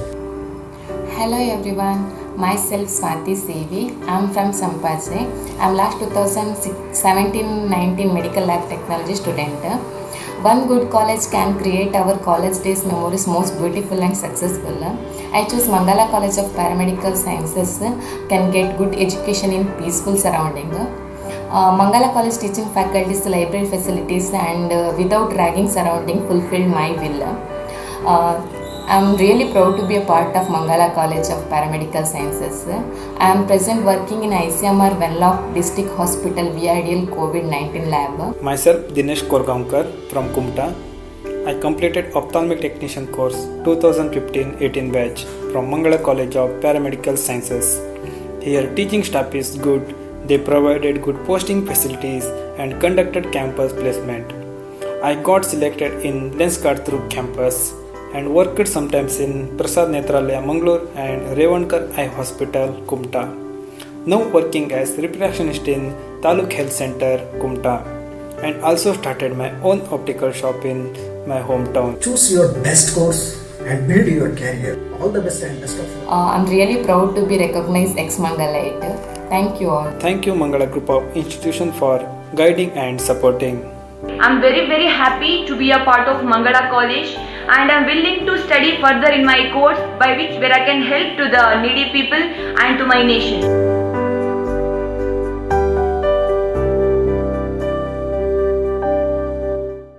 Yes madam, ಕೊನೆಯದಾಗಿ ನಾನು ಹೇಳಲಿಕ್ಕೆ ಇಷ್ಟಪಡೋದು, ಈಗ ಯಾವುದೇ ವಿದ್ಯಾರ್ಥಿಗಳು ಅಥವಾ ತಂದೆ ತಾಯಿಗಳು ಯೋಚನೆ ಮಾಡೋದು, ಈ ಬಡ ವರ್ಗದವರು ಮಧ್ಯಮ ವರ್ಗದವರು ನಮಗೆ ಕಡಿಮೆ ಖರ್ಚಿನಲ್ಲಿ ಕಡಿಮೆ ಅವಧಿಯಲ್ಲಿ ಒಂದು ಉದ್ಯೋಗ ಸಿಗುವಂತಹ ಕೋರ್ಸ್ಗಳು ಸೇರ್ಕೊಳ್ಬೇಕು ಅಂತ ಯೋಚನೆ ಮಾಡೋದಿದ್ರೆ ಅವರಿಗೆ ಈ ಪ್ಯಾರಾಮೆಡಿಕಲ್ ಅಲೈಡ್ ಹೆಲ್ತ್ ಕೋರ್ಸ್ಗಳು ಅವರಿಗೆ ಸೂಕ್ತ.